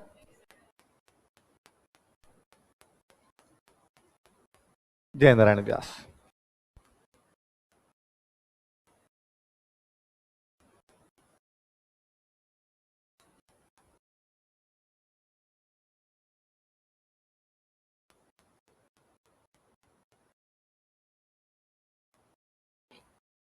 क्या नाम पार्टी का बताओ देखे? मारवाड़ देसी राज्य लोक परिषद। किसने बना ली? इन्होंने कहा अब अपने करेंगे मीटिंग, अपने करेंगे अधिवेशन। अधिवेशन बुलाएंगे, कहां बुलाएंगे? जोधपुर। जोधपुर के राजा को पता चला कि व्यास जी मारवाड़ देसी राज्य लोक परिषद का अधिवेशन कहां बुलाना चाहते हैं? जोधपुर। जोधपुर के राजा ने व्यास जी को समझाया कि थे बॉस को सब आप कौन जानो, पंगा हो जाएगा फालतू में, और यहां पर मीटिंग करने की आवश्यकता। इन्होंने कहा हम करेंगे। तो बड़े बड़े नेता थे, उनको गिरफ्तार कर लिया। क्या कर लिया गया? गिरफ्तार। लिखो, इसके नीचे तीर लगा के लिखो, लिखो इसका प्रथम अधिवेशन जोधपुर में किया जाना था। इसका प्रथम अधिवेशन जोधपुर में प्रस्तावित था। Its first session was proposed at Jodhpur. कहां प्रपोज्ड किया गया था? इसका प्रथम अधिवेशन जोधपुर में प्रस्तावित था। Its first session was proposed at Jodhpur. First session was proposed at Jodhpur. लेकिन जोधपुर रियासत ने कार्यकर्ताओं को गिरफ्तार कर लिया, but Jodhpur state arrested workers. लेकिन जोधपुर रियासत ने कार्यकर्ताओं को गिरफ्तार कर लिया, but Jodhpur state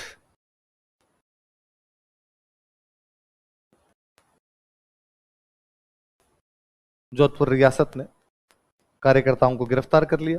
Jodhpur state arrested workers. जैसे किस किस को गिरफ्तार किया, नाम लिखना। ये तो व्यास जी,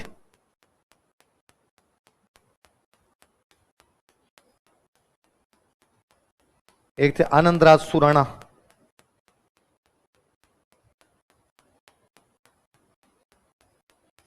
एक थे भंवरलाल सर्राफ।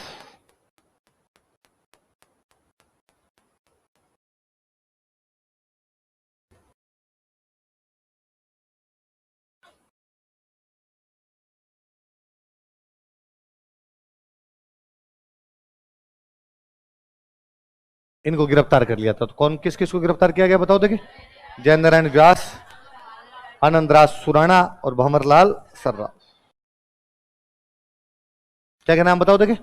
जय नारायण व्यास, आनंदराज सुराणा। इनको नागौर लेके गए, इन पे नागौर में मुकदमा चलाया गया। कहां मुकदमा चलाया गया, लिखो। नागौर की विशेष अदालत में, in special court of Nagaur, Nagaur की विशेष अदालत में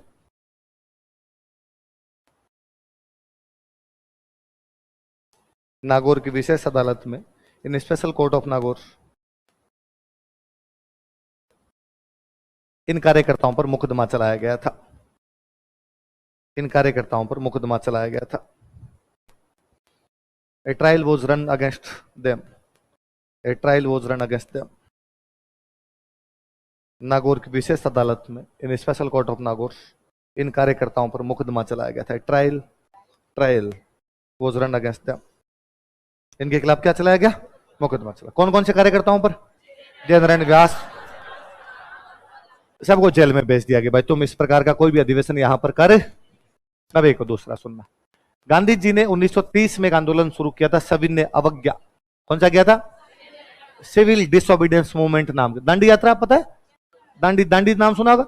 नमक बनाने के लिए गांधी जी ने एक यात्रा निकाली, उस यात्रा का नाम क्या है, दांडी यात्रा। उस दांडी यात्रा से जो गांधी जी का आंदोलन शुरू होता है, उस आंदोलन का नाम क्या था, सविनय अवज्ञा आंदोलन। क्या नाम था, 1930 में शुरू होता है। कब शुरू होता है, 12 मार्च को दांडी यात्रा शुरू हुई। तो सविनय अवज्ञा आंदोलन कब से शुरू हो गया, 12 मार्च। 1930 के नवंबर में, 1930 के नवंबर में लंदन में पहला गोलमेज सम्मेलन होने जा रहा था। क्या होने जा रहा था, पहला एक गोल मेज के चारों तरफ बैठ के बात होनी थी, तो उसको क्या बोलते हैं, गोलमेज सम्मेलन।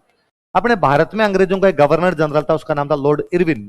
क्या नाम था, इरविन ने गांधी जी को कहा, गांधी जी यहां आंदोलन करने से कुछ भी फर्क नहीं पड़ेगा, प्लीज लंदन जाओ, लंदन जाके वहां बात करो राजा से, वहां बात करो प्रधानमंत्री से, तब कुछ मिलेगा। यहां आंदोलन करने से कुछ भी मिलेगा, मेरे हाथ में कुछ नहीं है, जो हाथ में प्रधानमंत्री के राजा के। गांधी जी ने कहा कि ना, साडा हक। गोलमेज सम्मेलन निकल गया। अब आ गया 1931, वापस मार्च आ गया। मार्च से मार्च, एक साल हो गया आंदोलन चलते हुए। वापस नवंबर के अंदर दूसरा गोलमेज सम्मेलन आने वाला है, 1931। कौन सा, 1931। वापस का इरविन ने वापस बुला के, बापू नहीं पार पड़ेगी यहां, प्लीज लंदन चले जाओ, आंदोलन आपका बंद कर दो। इसलिए गांधी इरविन के बीच में समझौता होता है, जिसका नाम है गांधी इरविन समझौता। क्या नाम है, 5 मार्च 1931। कब होता है, एक सिंपल सी बात की गई कि हम आंदोलन बंद कर देंगे और गोलमेज सम्मेलन में भाग लेंगे। आंदोलन बंद कर देंगे और गोलमेज सम्मेलन में, पर आंदोलन में हमारे जितने भी लोग गिरफ्तार किए गए इनको छोड़ दो। अंग्रेजों का ठीक, आंदोलन में जो भी लोग गिरफ्तार किए गए उनको हम छोड़ दें, बशर्ते वो किसी हिंसा में शामिल नहीं हो। इसमें शामिल नहीं हो, वायलेंस नहीं की होनी चाहिए उन्होंने। अहिंसक कार्यकर्ताओं को जिनको भी गिरफ्तार किया गया उनको क्या कर दिया जाएगा। तो अंग्रेजों ने अपने जितने भी अहिंसक कार्यकर्ता थे उन सबको क्या कर दिया, छोड़। अंग्रेज जब भी ऐसे कार्यकर्ताओं को छोड़ा करते तो राजाओं पे दबाव पड़ता, तो राजाओं को भी फिर अंग्रेज कहते यार तुम्हारी जेल में भी कोई ऐसे बंद है उनको छोड़ दो। ये सब ऐसे ही तो है भाई, ये किसी बम थोड़ी फेंक रहे थे, मीटिंग करनी है और आपने इनको क्या कर लिया था, पकड़ लिया। तो 1931 में इन तीनों को भी छोड़ दिया। किस किस को, सजा तो इनको 5-5 साल की वैसे भी थी, पर वो अंग्रेजों के चक्कर में पहले ही छोड़ छाड़ दिया। अंग्रेजों ने छोड़ा तो राजाओं ने कहा अपने ही छोड़ दो। ये बाहर आए, बाहर आते इन्होंने कहा मीटिंग करेंगे। राजा ने कहा तुम मान जाओ रे, करके दिखाओ जोधपुर में। इन्होंने कहा जोधपुर में नहीं करेंगे। तो कहां करोगे बाद में मीटिंग? का अजमेर। कहां करेंगे? अजमेर में राजाओं का राज। अजमेर में किसका राज? अंग्रेज बापड़े भले आदमी, वो मीटिंग के लिए आपको रोकेंगे। तो व्यास जी ने कहा अपने मीटिंग कहां करेंगे? तो लोगों ने कहा आज इतनी दूर कौन जाएगा, ये कोई मतलब होता है यार, ऐसे तो कहीं मीटिंग कर लोगे, हम तो वहां पे नहीं जाए। तो व्यास जी इंटेलिजेंट आदमी थे। व्यास जी ने कहा मीटिंग अजमेर में नहीं है, मीटिंग है पुष्कर। मीटिंग कहां पर है? और मीटिंग भी पुष्कर में कार्तिक के महीने में। कौन से महीने में? कार्तिक पूर्णिमा को पुष्कर में मेला होता है। ये दिवाली के आसपास मेला होता है कार्तिक पूर्णिमा वाला। और व्यास जी ने कहा कि कोई मीटिंग नहीं है, पुष्कर नहान करने जा रहे हैं। नहान होता है, नहान पुष्कर में झील में स्नान करते हैं। तो व्यास जी ने जोधपुर में लगाई है गाड़ी का, Pushkar Pushkar Pushkar free free free. तो बस में बिठा के कार्यकर्ताओं को कहां पे लेके आ गए? तो इसका पहला अधिवेशन कहां बुलाया गया? देखो, प्रथम अधिवेशन इस अखिल भारतीय देशी राज्य लोक परिषद का ना, तीर लगा के लिखना, सॉरी अखिल भारतीय क्या, मारवाड़ देशी राज्य लोक, प्रथम अधिवेशन।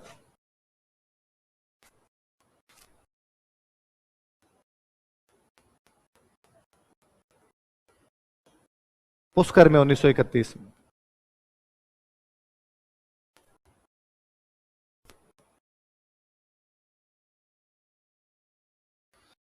पुष्कर में वह कब हुआ? 1900। और व्यास जी ने अपने अजमेर में जो भी दोस्त थे उनको फोन किया कि भाई चाय पानी की व्यवस्था करना, भाई अजमेर आएंगे थोड़ा। तो अजमेर के एक बंदे थे, उनको इसमें अध्यक्ष बनाया गया। उन्होंने कहा चाय पानी पिलाएंगे, अध्यक्ष हम ही बनेंगे। अरे बन जाना यार। अध्यक्ष बने इसमें चांदकरण शारदा। कौन अध्यक्ष बने? अजमेर के ही एक बड़े नेता थे चांदकरण शारदा।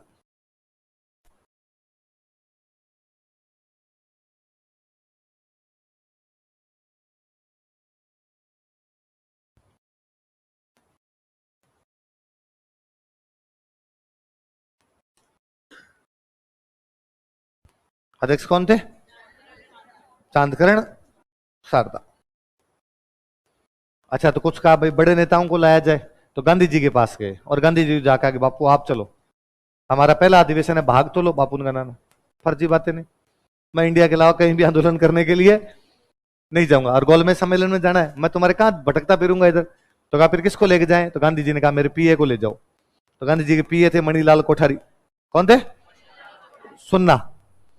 कहा बाबू यार ऐसे मत करो यार, आप टाइम निकालो यार, गोलमेज सम्मेलन के बाद में कर लेंगे, चल लेना। बापू ने कहा मैं नहीं जाऊंगा, तुम्हें ज्यादा लग रहा है, मेरे दोस्त को भी ले जाओ। गांधी जी के दोस्त थे काका कालेरकर। कौन थे? कहा बापू नहीं, आपको ही चलना पड़ेगा। गांधी जी ने कहा नहीं नहीं, मेरे रानी को ले जाओ। कस्तूरबा गांधी बेचारे परेशान थे कि डोकरा खुद तो जाता नहीं, मेरा बैग तैयार रखवाते हैं। तो इस सम्मेलन में कौन कौन आए थे? मणिलाल कोठारी, काका काले। देखो इस सम्मेलन में, इन दिस सेशन, इस सम्मेलन में, in this session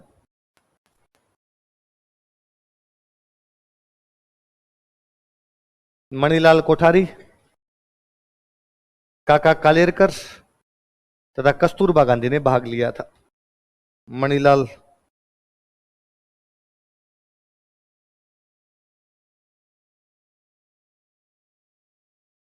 Manilal Kothari, काका कालेरकर एंड कस्तूरबा गांधी participated.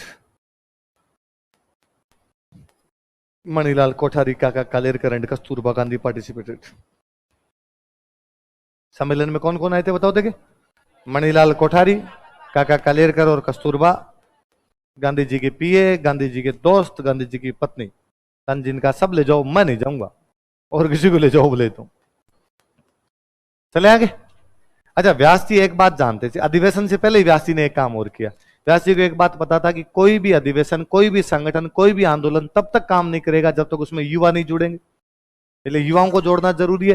इसलिए व्यास जी ने इस अधिवेशन से पहले ही एक युवाओं की समिति बना ली थी, मारवाड़ यूथ लीग। क्या बनाई थी? कब बनाई गई बताओ देखे? 10 मई 1900। उतार लो ऐसा कैसे? व्यास जी ने कहा भाई अपने अधिवेशन है, अब दिवाली के आसपास तैयार हो जाओ, दरिया वरिया बिछानी है तुमको वहां पे, और तो यूथ क्या काम करेगा। यही काम होता है यूथ का।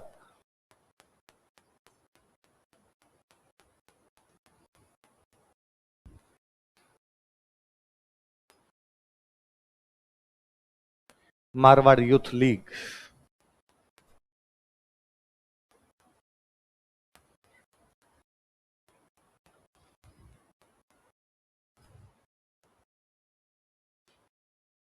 किसने बनाई मारवाड़ यूथ लीग? कब बनाई? 10 मई 1931। अच्छा और सुनना, देखो 1932 में जोधपुर में एक बंदे थे, उनका नाम था छगन राज। क्या नाम था? जोधपुर के पास में गांव पड़ता है चौपासनी। कौन सा गांव था? इसलिए नाम हो गया छगन राज चौपासनी वाला। क्या नाम हो गया? इन्होंने जोधपुर में भारत का झंडा फहरा दिया। जोधपुर में किसका झंडा फहरा दिया? लिखो फिर मैं समझाता हूं इसका। लिखो 1932 ईस्वी में, इन 1932 एडी, 1932 ईस्वी में, इन 1932 एडी, छगनराज चौपासनी वाला ने, छगनराज चौपासनी वाला, छगनराज चौपासनी वाला ने, छगनराज चौपासनी वाला, छगनराज चौपासनी वाला ने जोधपुर में भारतीय झंडा फहराया था। Hoisted Indian flag at Jodhpur, in Jodhpur, Jodhpur में भारतीय झंडा फहराया था। Hoisted Indian flag in Jodhpur, Jodhpur में भारतीय झंडा फहराया था। Hoisted Indian flag in Jodhpur, Jodhpur में भारतीय झंडा फहराया था। किसने? छगनराज चौपासनी। सुनो देखो, ये बात थोड़ी सी बताता हूं ताकि आगे काम आएगी। 1929 में 1929 कांग्रेस का एक सेशन होता है लाहौर। कहां पर होता है? पहली बार अध्यक्ष बनते जवाहरलाल नेहरू। कौन अध्यक्ष बनते? कौन से साल का अधिवेशन है? 1929 दिसंबर के महीने में। कांग्रेस के ज्यादातर अधिवेशन दिसंबर में होते, साल के लास्ट में हुआ करते। लाहौर में अधिवेशन है, नेहरू जी उसके क्या है? अध्यक्ष। नेहरू जी जब वो अपना अध्यक्ष वाला भाषण उसमें देते हैं, नेहरू जी बोलते हैं कि मैं आप सब देशवासियों को लेकर, कांग्रेस के कार्यकर्ताओं को लेकर एक नया आंदोलन शुरू करने जा रहा हूं। इस आंदोलन का नाम होगा सविनय अवज्ञा। हम अंग्रेजी सरकार से पूर्ण स्वराज की मांग करते हैं। किसकी मांग करते हैं? पूरी आजादी, टोटल इंडिपेंडेंस। अब हमें पूर्ण स्वराज से नीचे कुछ भी नहीं चाहिए।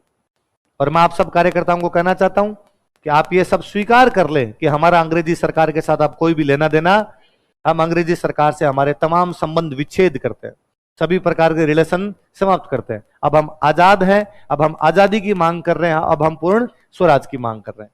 और मैं सारे मेरे भाइयों को कहना चाहूंगा कि आने वाले महीने की लास्ट संडे को हम अपने घरों पर भारत का झंडा फहरा देंगे।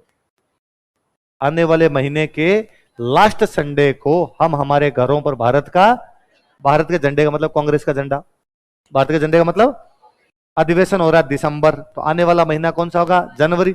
लास्ट संडे पड़ रहा था 26, लास्ट संडे कब पड़ रहा था? तो 26 जनवरी 1930 को हमने आजादी का दिन मना लिया था। कब मना लिया था? 26 जनवरी 1900। इसके बाद हर साल 26 जनवरी पर हम झंडे फहराते। फिर 26 जनवरी 1931 आई, झंडे फहराए। वैसे ही 26 जनवरी 1932 आई, तब जोधपुर में झंडा कौन फहरा गया? छगनराज। ये उस समय बड़ी बात थी, क्योंकि जोधपुर अंग्रेजों का दोस्त है और जोधपुर के अंदर अंग्रेजों के खिलाफ भारत का झंडा फहराना अपने आप के अंदर राजा की आज्ञा का उल्लंघन है। और उस समय इसने एक काम किया। आप इस बात को यूं समझ लीजिए कि आप कोचिंग से बाहर निकल के पाकिस्तान का झंडा फहरा दो। आज ये काम करना जैसे जोखिम भरा ना, वैसे ही उस टाइम ये काम था। मतलब आप यदि बाहर जाके पाकिस्तान का झंडा फहरा दो तो पुलिस वाले उठा के ले जाएंगे। 3 दिन तक तो घर वालों को नहीं पता चलेगा हो कहां, और 3 दिन बाद जब आपको छोड़ा जाएगा तो आप घर वालों को नहीं बता पाओगे कि मैं सीधा क्यों नहीं सो पा रहा हूं, है ना। हालत ये कर देंगे पुलिस वाले मार मार के। तो वह सेम बात उस टाइम थी, तो उस टाइम भी नहीं फहराया जा सकता था। तो जब तक हमारा देश आजाद नहीं हुआ था, हमारी आजादी का दिन था 26 जनवरी। जब तक देश आजाद नहीं हुआ था, आजादी का दिन कौन सा था? 26 जनवरी। ये तो माउंटबेटन की लकी डेट थी, 15 अगस्त। भारत का अंतिम गवर्नर जनरल जो था उसका नाम क्या था? माउंटबेटन। माउंटबेटन की लकी डेट क्या थी? इसलिए वो 15 अगस्त को आजाद कर गया अपने को। ये 15 अगस्त को आजादी उसकी लकी डेट के चक्कर में है। सेकेंड वर्ल्ड वॉर चल रहा था। सेकेंड वर्ल्ड वॉर के अंदर जापान और इंग्लैंड आपस में लड़ रहे थे। कौन कौन आपस में लड़ रहे थे? दुनिया के 3 देश एक तरफ थे, जर्मनी, जापान, इटली। कौन कौन से देश? बाकी पूरी दुनिया एक तरफ। तो जापान जब जर्मनी और इटली के साथ में आया तो जापान ने जर्मनी इटली को कहा भाई वास्तव में विश्व युद्ध जिनको अपने कहते हैं ना, उनमें विश्व युद्ध जैसी कोई बात ही नहीं है, वो यूरोपियन युद्ध है। क्या है भाई? लड़ाई तो यूरोप के बीच में थी, जर्मनी फ्रांस की बनती नहीं थी, लड़ाई ये है। इसलिए जर्मनी के साथ इटली आ गया, फ्रांस के साथ इंग्लैंड चला गया, इंग्लैंड के साथ रशिया आ गया, लड़ाई उनकी थी। अपने तो इनके गुलाम हुआ करते हैं, इनके उपनिवेश थे, इसलिए इनके चक्कर में लड़ने चले गए। बाकी अपना सीधा सीधा तो कोई भी लेना देना। तो जर्मनी इटली ने लड़ाई की घोषणा की, तो जापान ने कहा कि जर्मनी इटली तुम तो यूरोप में लड़ लोगे, क्योंकि लड़ना तो इंग्लैंड फ्रांस से, वहां लड़ लोगे, मैं कैसे लड़ूं, मैं किससे लड़ूं, मैं भी तुम्हारा दोस्त हूं। तो जर्मनी इटली ने कहा कि तू एक काम कर, इस इंग्लैंड फ्रांस हॉलैंड ये जितने भी देश हैं, इन्होंने तुम्हारे एशिया में कब्जे कर रखे हैं। जैसे भारत पे इंग्लैंड का कब्जा था, ऐसे कहीं पे फ्रांस का कब्जा था, कहीं पे हॉलैंड का कब्जा था, तू कब्जे छुड़वा ले। तो जापान ने कहा ठीक है। तो जापान ने एक नारा दिया कि एशिया एशियाइयों के लिए, Asia Asia for Asians, Asia में केवल एशिया वाले राज करेंगे, बाहर वालों को राज करने का अधिकार, और मैं इन सबको भगाऊंगा। और वाकई जापान नीचे से लगा भाई उधर से उड़ाने के लिए। ये सिंगापुर, इंडोनेशिया, मलेशिया, जितने नीचे वाले देश है यहां पर जीतता वही है। जहां पे इंग्लैंड सामने है तो इंग्लैंड को रहा, फ्रांस सामने है तो फ्रांस को रहा, हॉलैंड सामने आया तो हॉलैंड को। ऐसे लड़ते लड़ते आगे बर्मा, कहां तक आगे? बर्मा मतलब म्यांमार, म्यांमार तक ये लोग पहुंच गए। यहां पर जब ये लोग म्यांमार में पहुंच गए तो जापान में बड़ा कॉन्फिडेंस आया, और जापान को लगा अपने तो सारे हार रहे हैं, मतलब अपने दुनिया के सबसे शक्तिशाली है। उधर जर्मनी इटली तो फिर भी इंग्लैंड फ्रांस से हार रहे हैं, जापान तो हार भी नहीं रहा है यहाँ पे। तो जापान ने कहा अपने ज्यादा शक्तिशाली अब कोई भी, तो किसी ने जापान को कहा कि नहीं अमेरिका, अमेरिका शक्तिशाली। जापान ने कहा अच्छा वो शक्तिशाली है क्या, चलो चेक करते हैं। तो बैठे बैठे जापानियों के भगवान जाने क्या दिमाग में, जापानियों ने एक मिसाइल अमेरिका पे मार दी। प्रशांत महासागर की, प्रशांत महासागर में मिसाइल चला गए, पर्ल हार्बर एक द्वीप है उनका, पर्ल हार्बर, उस पर मिसाइल चला गए। तो अमेरिका वालों ने कहा ये कहां से आई? जापान ने कहा हमने फेंकी। हमने क्यों फेंकी? चेक कर रहे थे शक्तिशाली है या नहीं। उसने यार रुको रहे, मैं बताता हूं तुमको। फिर अमेरिका आया उधर से, अमेरिका ने 2 गेंद फेंकी। कितनी गेंद फेंकी?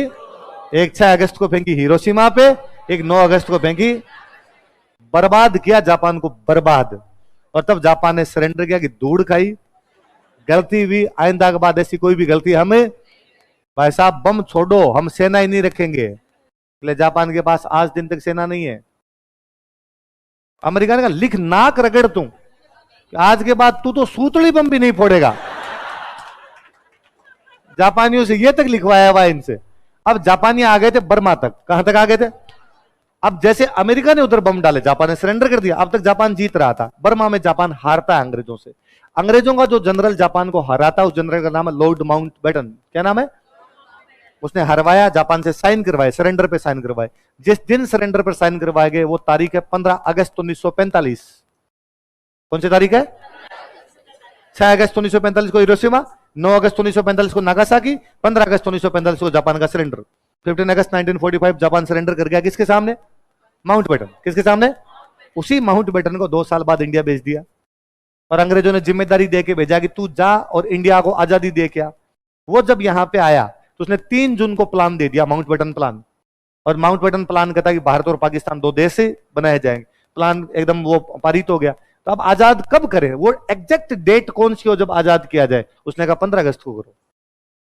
कब करो? जबकि उसको जो वो लाइन दी गई थी भाई कहां तक करना है, वो तो 30 जून 1948।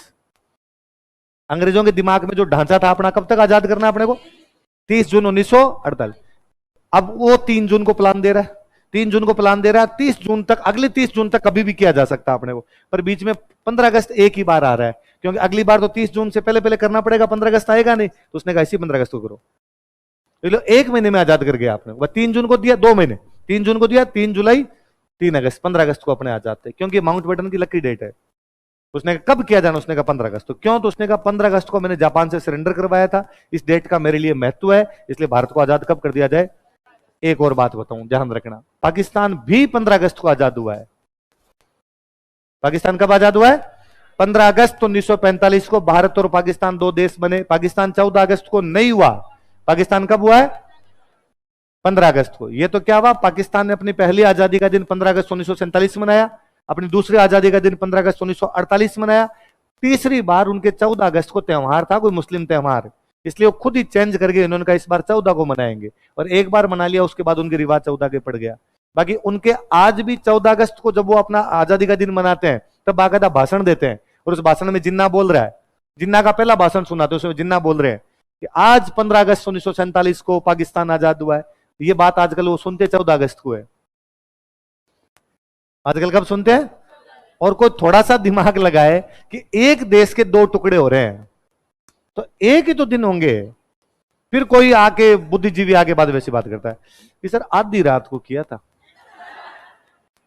मैं कहा अच्छा, एक सेव है, उस सेव को बीच में से काटना है, तो 11:59 पे तो काट दिया पाकिस्तान को, और भारत वाले इसे कहा कि एक मिनट प्लीज होल्ड कर, बाद में गिरना तू इधर। अपने दोनों ही कब आजाद हुए थे? 15 अगस्त को आजाद हुए थे, पाकिस्तान भी 15 अगस्त को हुआ था। तो अब 15 अगस्त हो गया अपना आजादी का दिन, जबकि जब तक अपने आजाद नहीं हुए थे तब तक आजादी के दिन क्या मनाते? अब 26 जनवरी ने कहा मेरी क्या गलती है, तुम ऐसे कैसे मना गए? तो हमने कहा कि चुप रहो, किसी को बताना नहीं है। अपने देश का संविधान कब बनाएंगे? 26। वो संविधान बनाने बैठे, वही बन गया 26 नवंबर। तो उन्होंने कहा बस ये बात कमरे से बाहर जानी, हम लागू कब करेंगे इसको? तो लागू किया 26 जनवरी, इसलिए उसको बोलते हैं गणतंत्र दिवस, रिपब्लिक डे। इसको अपने बोलने लगे इंडिपेंडेंस डे। तो 26 नवंबर ने कहा मेरी क्या गलती है थी बन गए, तो इसलिए 26 नवंबर को हमने कह दिया विधि दिवस। क्या कहा? लो डे, विधि दिवस कह दिया हमने। ये तो 2015 में डॉक्टर बाबा साहेब भीमराव अंबेडकर की जयंती थी, मोदी जी उस जयंती में बोल रहे थे और भाई बोलते बोलते बोल गए कि मित्रों आज ये संविधान दिवस है। लोगों नीचे उतरते कहा मोदी जी ये विधि दिवस होता है। अरे का मरा दिया, चलो मैंने कह दिया तो आज के बाद इसको क्या बोला जाए? इसलिए संविधान दिवस 2015 के बाद घोषित किया गया। कब घोषित किया गया? तो अब तो 26 नवंबर को हम क्या बोलते हैं? संविधान दिवस। और उसको क्या बोलते? 26 जनवरी क्या हो गया हमारा? गणतंत्र। और ये क्या हो गया हमारा? स्वतंत्रता। जबकि 26 नवंबर को पहले हम क्या बोला करते? तो आजादी से पहले हम आजादी का दिन कब मनाया करते? तो 26 जनवरी को किसने झंडा फहरा दिया? छगनराज चौपास ने। याद रहेगी बात? चलो आगे लिखो। प्रजामंडल कब बना? 1934। वैसे तो खूब सारे नेता थे पर अध्यक्ष बनाए गए थे भंवरलाल सर्राफ। तो अपने जो भंवरलाल सर्राफ के नाम से लिख लो।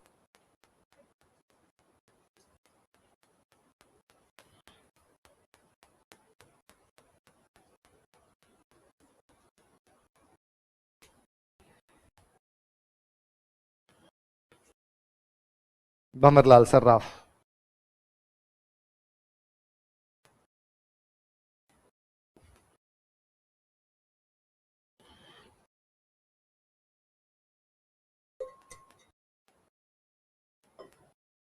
प्रजामंडल बना, थोड़ा जोश आया।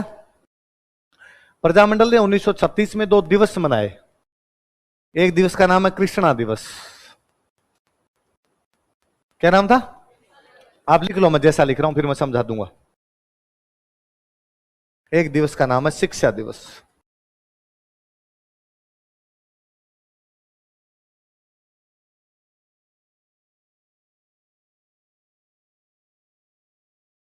कृष्णा दिवस मनाया गया बॉम्बे।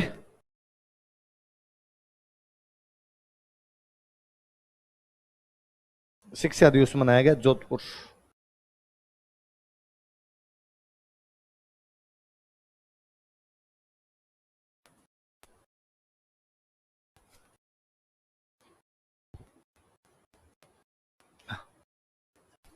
हाँ।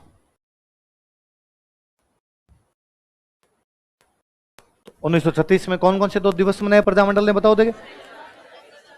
कृष्णा दिवस के स्टार लगाओ। ये बीच में तो एक बार 2015-16 के आसपास तो 10 एग्जाम में पूछ लिया था। हर किसी एग्जाम में उठा के पूछ लेती है आरपीसी। कृष्णा दिवस कौन से प्रजामंडल ने मनाया था? कौन से प्रजामंडल ने? मारवाड़ का दिवस, जोधपुर का। तो कहां मनाया गया? बॉम्बे। एक और कौन सा दिवस मनाया? मैं बता देता हूं दोनों क्या थे। पहले कौन सा है? कृष्णा नाम की एक लड़की थी, उसका किडनैप हो गया था, अपहरण हो गया था उसका। इसलिए प्रजामंडल वालों ने मांग की कि जिस बच्ची, कृष्णा नाम की बच्ची का अपहरण हुआ है, उसको सकुशल बरामद किया जाए, उसके घर वालों तक भेजा जाए और जो भी उसके किडनैपर्स हैं उनको पकड़ के सजा दी जाए। तो कृष्णा नाम की लड़की को बरामद करने के लिए, किडनैपर्स को जेल भेजने के लिए जो दिवस मनाए गए उनका नाम क्या है? ये प्रजामंडल वाले ज्यादातर सेठ थे, बड़े बड़े। देखो भंवरलाल सर्राफ नाम से सेठ लग रहे हैं, ये बॉम्बे रहते थे। तो बॉम्बे में इनकी दुकानें वुकानें थी खूब सारी। तो वहां बॉम्बे के अंदर इन लोगों ने वहां पे ज्ञापन व्यापन दिए, अंग्रेजों के सामने आंदोलन किया। इसलिए कृष्णा दिवस कहां पर मनाए गए? अलग अलग दिन तक, कई दिन तक आंदोलन चला है। ऐसे ही यहाँ पे जोधपुर के अंदर स्कूल की फीस बढ़ा दी गई थी, सरकारी स्कूलों की फीस बढ़ा दी गई। उस बढ़ी हुई फीस के खिलाफ जो आंदोलन किया गया उसका नाम क्या? तो शिक्षा दिवस जोधपुर में हो गया, और ये कौन सा आपके कृष्णा दिवस कहां पर हो गया, याद रह जाएगा। 27 में एक पार्टी पढ़ाई मैंने आपको, अखिल भारतीय देशी राज्य। 1936 में वो जो अखिल भारतीय देशी राज्य लोक परिषद थी, उसका अधिवेशन हुआ कराची। कहां पर हुआ? पाकिस्तान में कराची, वहां पर अधिवेशन। किसका अधिवेशन? कौन से साल में, कहां पर हुआ? और जयनारायण व्यास को पूरे भारत का महामंत्री बनाया गया। क्या बनाया गया? ये बात जोधपुर के राजा को पता चली कि व्यास जी कराची में जाके महामंत्री बन रहे हैं, अपने खिलाफ गालियां निकालते हैं। और जोधपुर राजा ने कहा कि व्यास जी वापस जोधपुर दिख गए तो ठीक नहीं रहेगी, इसलिए व्यास जी के जोधपुर आने पर क्या लगा दी गई? लिखो 1936 ईस्वी में, इन 1936 एडी,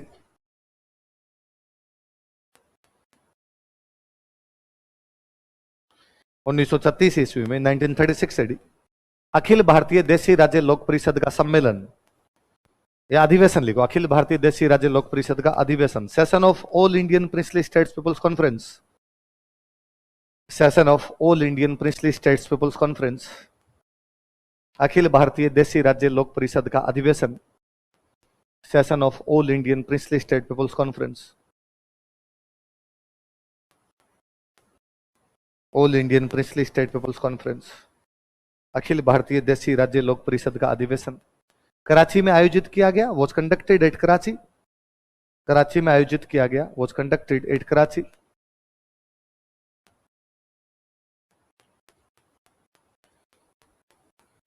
कराची में आयोजित किया गया, वॉज कंडक्टेड एट कराची। तथा जयनारायण व्यास को इसमें महामंत्री बनाया गया, and Jainarayan Vyas was made महामंत्री इन इट।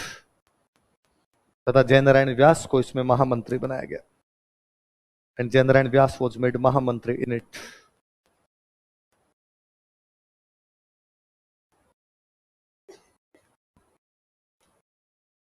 जयनारायण व्यास को इसमें महामंत्री बनाया गया, जयनारायण व्यास वॉज मेड महामंत्री इन इट। किसको महामंत्री बनाया गया? जयनारायण व्यास को क्या बनाया गया? नीचे एक लाइन तो और लिख लो। अतः जोधपुर रियासत ने व्यास जी के प्रवेश पर पाबंदी लगा दी। So Jodhpur state put ban on entry of Vyas ji. अतः जोधपुर रियासत ने व्यास जी के प्रवेश पर पाबंदी लगा दी। So Jodhpur state put ban on entry of Vyas ji. Jodhpur रियासत ने व्यास जी के प्रवेश पर पाबंदी लगा दी। Jodhpur state put ban on entry of Vyas ji. Vyas ji चले जाते हैं यहां से बॉम्बे। कहां चले जाते हैं? बॉम्बे जाके व्यास जी ने अखबार निकालना शुरू किया वहां से, अखंड भारत। कौन सा अखबार निकाल? अखबार तो भाई साहब कैसे चले, अखबार पढ़ने वाले लोग भी नहीं थे तब ज्यादा। अच्छा, आपको पता है जो अपने पास अखबार आता है वो आप वाले 5 रुपए से नहीं चलता। अखबार कितने रुपए का आता है? 5 6। तो पन्ने कितने आते हैं? 25 26 पन्ने तो आते हैं। 25 पन्नों में तो उसकी प्रिंट नहीं हो आप वाले 6 रुपए के। तो अखबार फिर चलता कैसे है? तो अखबार चलता है, उसके पहले पेज पर आता है फेयर एंड लवली, आता है ना।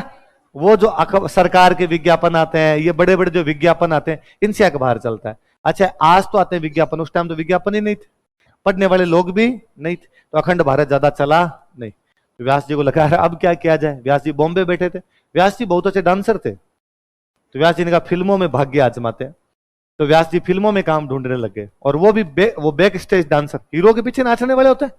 हीरो नाचता रहता है, पीछे नाचते हैं 4-5 लोग और आप कभी नोटिस करना वो बेचारे इतना ढंग से नाचते हैं, जी जान लगा के नाचते हैं। हीरो तो खाली छोटे मोटे स्टेप करता है, वो पूरे लगे रहते हैं तरंग के साथ। तो व्यास जी ने कहा इधर नचवा लो कोई, लेकिन वहां भी व्यास जी की पार नहीं पड़ी। एक बीकानेर में राजा हुआ करते, उनका नाम था गंगा सिंह। क्या नाम था? कहां के राजा? इनको पता चला इस बात का, तो गंगा सिंह ने व्यास जी के पास लेटर भेजा। व्यास जी, मैंने सुना है आजकल डांस वांस करने लग गए उधर, प्लीज यार मत करो यार, ऐसे फिल्में बाद में करते रहना, वापस आ जाओ जोधपुर। तो उन्होंने कहा दिक्कत तो यही है, जोधपुर आऊं कैसे, मेरे तो आने पे क्या लगी हुई है, बैन लगाओ। तो उन्होंने कहा चलो मैं बातचीत करता हूं। तो गंगा सिंह जी ने जोधपुर के प्रधानमंत्री को लेटर लिखा। जोधपुर का प्रधानमंत्री था डोनाल्ड फील्ड। क्या नाम था? डोनाल्ड फील्ड को कौन लेटर लिख रहे? गंगा सिंह कहां के राजा है? डोनाल्ड फील्ड कहां का प्रधानमंत्री है? इसको लेटर लिखा, लेटर लिख के आगे, डोनाल्ड फील्ड, मैं इस बात को जानता हूं कि जयनारायण व्यास राजतंत्र का विरोध करते हैं। मैं इस बात को भी जानता हूं कि जयनारायण व्यास हमारा राजाओं का विरोध करते हैं, पर हमें यह नहीं भूलना चाहिए कि आने वाला समय लोकतंत्र है। एक राजा 10 साल पहले ये बात कर रहा था, 47 में देश आजाद हुआ है, 37 की बात है। आने वाला समय लोकतंत्र है, हमें हमारे शासन छोड़ने पड़ेंगे, हमें जनता के हाथ में शासन सौंपने पड़ेंगे। मैं ये चाहता हूं कि जब हम शासन छोड़ें और जनता के हाथ में शासन जाए, तब ईमानदार नेताओं के हाथ में शासन जाना चाहिए। डोनाल्ड फील्ड, हमें इस बात को स्वीकार कर लेना चाहिए कि जयनारायण व्यास ईमानदार नेता तो है। वो भले ही हमारे विरोधी होंगे, लेकिन उनकी ईमानदारी पर किसी भी प्रकार का प्रश्न चिन्ह लगाया। इसलिए डोनाल्ड फील्ड, मैं आपसे निवेदन करता हूं कि आप प्लीज जयनारायण व्यास के जोधपुर आने पर लगी हुई पाबंदी को हटा दो। डोनाल्ड फील्ड ने बात मानी और उनकी पाबंदी हटवा दी। किसने पाबंदी हटवाई थी? बीकानेर महाराजा गंगा सिंह ने, बीकानेर महाराजा गंगा सिंह, बीकानेर महाराजा गंगा सिंह ने, बीकानेर महाराजा गंगा सिंह, महाराजा गंगा सिंह ने जोधपुर के प्रधानमंत्री डोनाल्ड फील्ड को पत्र लिखा। Wrote a letter to Jodhpur PM Donald Field. Jodhpur के प्रधानमंत्री डोनाल्ड फील्ड को पत्र लिखा। Wrote a letter to Jodhpur PM Donald Field. Jodhpur के प्रधानमंत्री डोनाल्ड फील्ड को पत्र लिखा। Wrote a letter to Jodhpur PM Donald Field, तथा इस पाबंदी को हटवाया। And got lifted this ban, तथा इस पाबंदी को हटवाया। And got lifted this ban, तथा इस पाबंदी को हटवाया। And got lifted this ban. किसने हटवाया इस पाबंदी को? इतने में आ गया भारत छोड़ो आंदोलन। प्रजामंडल ने कहा कि भाई हम तो भारत छोड़ो आंदोलन में भाग लेंगे। सब नेता, बड़े बड़े नेता जो भी थे, इनको गिरफ्तार किया गया और गिरफ्तार करके व्यास जी को तो रखा। बाड़मेर में किला पड़ता है सिवाना। कौन सा किला था? तो व्यास जी को तो यहां पे नजरबंद कर दिया और बाकी जितने ये प्रजामंडल वाले नेता थे, इनको रखा गया जालोर। कहां रखा गया? देखो, भारत छोड़ो आंदोलन के दौरान, during quit India movement, Bharat छोड़ो आंदोलन के दौरान, during quit India movement,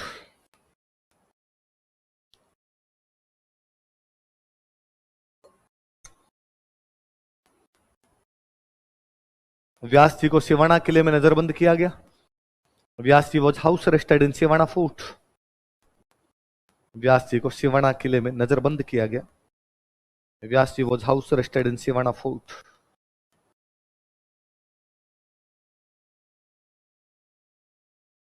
Vyas ji को सिवाना किले में नजरबंद किया गया। Vyas ji was house arrested in Siwana fort, तथा प्रजामंडल के अन्य नेताओं को and other leaders of Prajamandal, तथा प्रजामंडल के अन्य नेताओं को and other leaders of Prajamandal, तथा प्रजामंडल के अन्य नेताओं को and other leaders of Prajamandal, Prajamandal के अन्य नेताओं को सिवाना किले में जालोर किले में नजरबंद किया गया। Were house arrested in Jalore fort. Jalore किले में नजरबंद किया गया। Were house arrested in Jalore fort.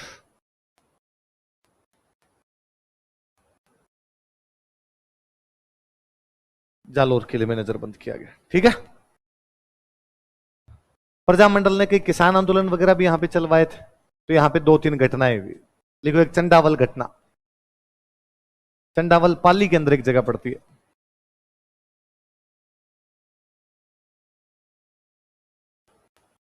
Chandawal tragedy.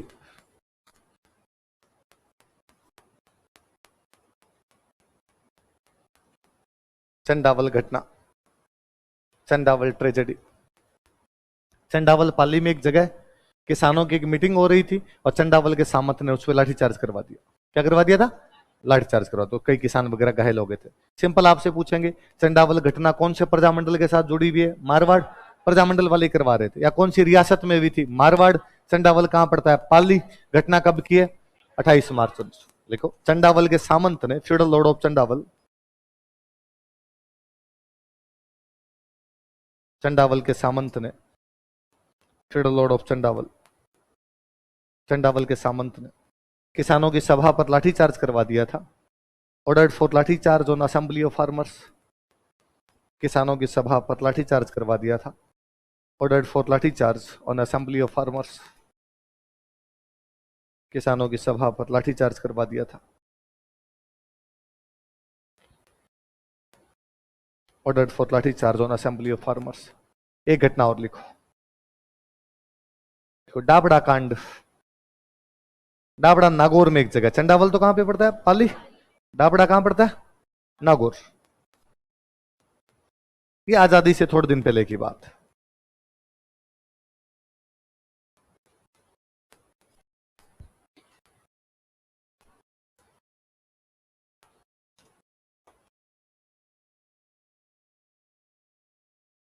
Nagaur में अपने एक जगह पड़ती है डीडवाना। कौन जगह, डीडवाना के सामंत ने वही किसानों पर लाठीचार्ज करवाया था। लिखो, डीडवाना के सामंत ने, federal Lord of Didwana, Nagaur में। डीडवाना के सामंत ने, federal Lord of Didwana, Didwana के सामंत ने किसानों की सभा पर लाठीचार्ज करवा दिया था। Order for lathicharge on assembly of farmers, किसानों की सभा पर लाठीचार्ज करवा दिया था। Order for lathicharge on assembly of farmers.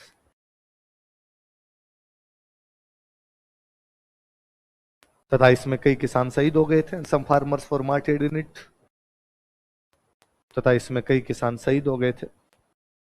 And some farmers for martyred in it. जैसे नाम लिखो, मोतीराम जी, चुन्नीराम जी,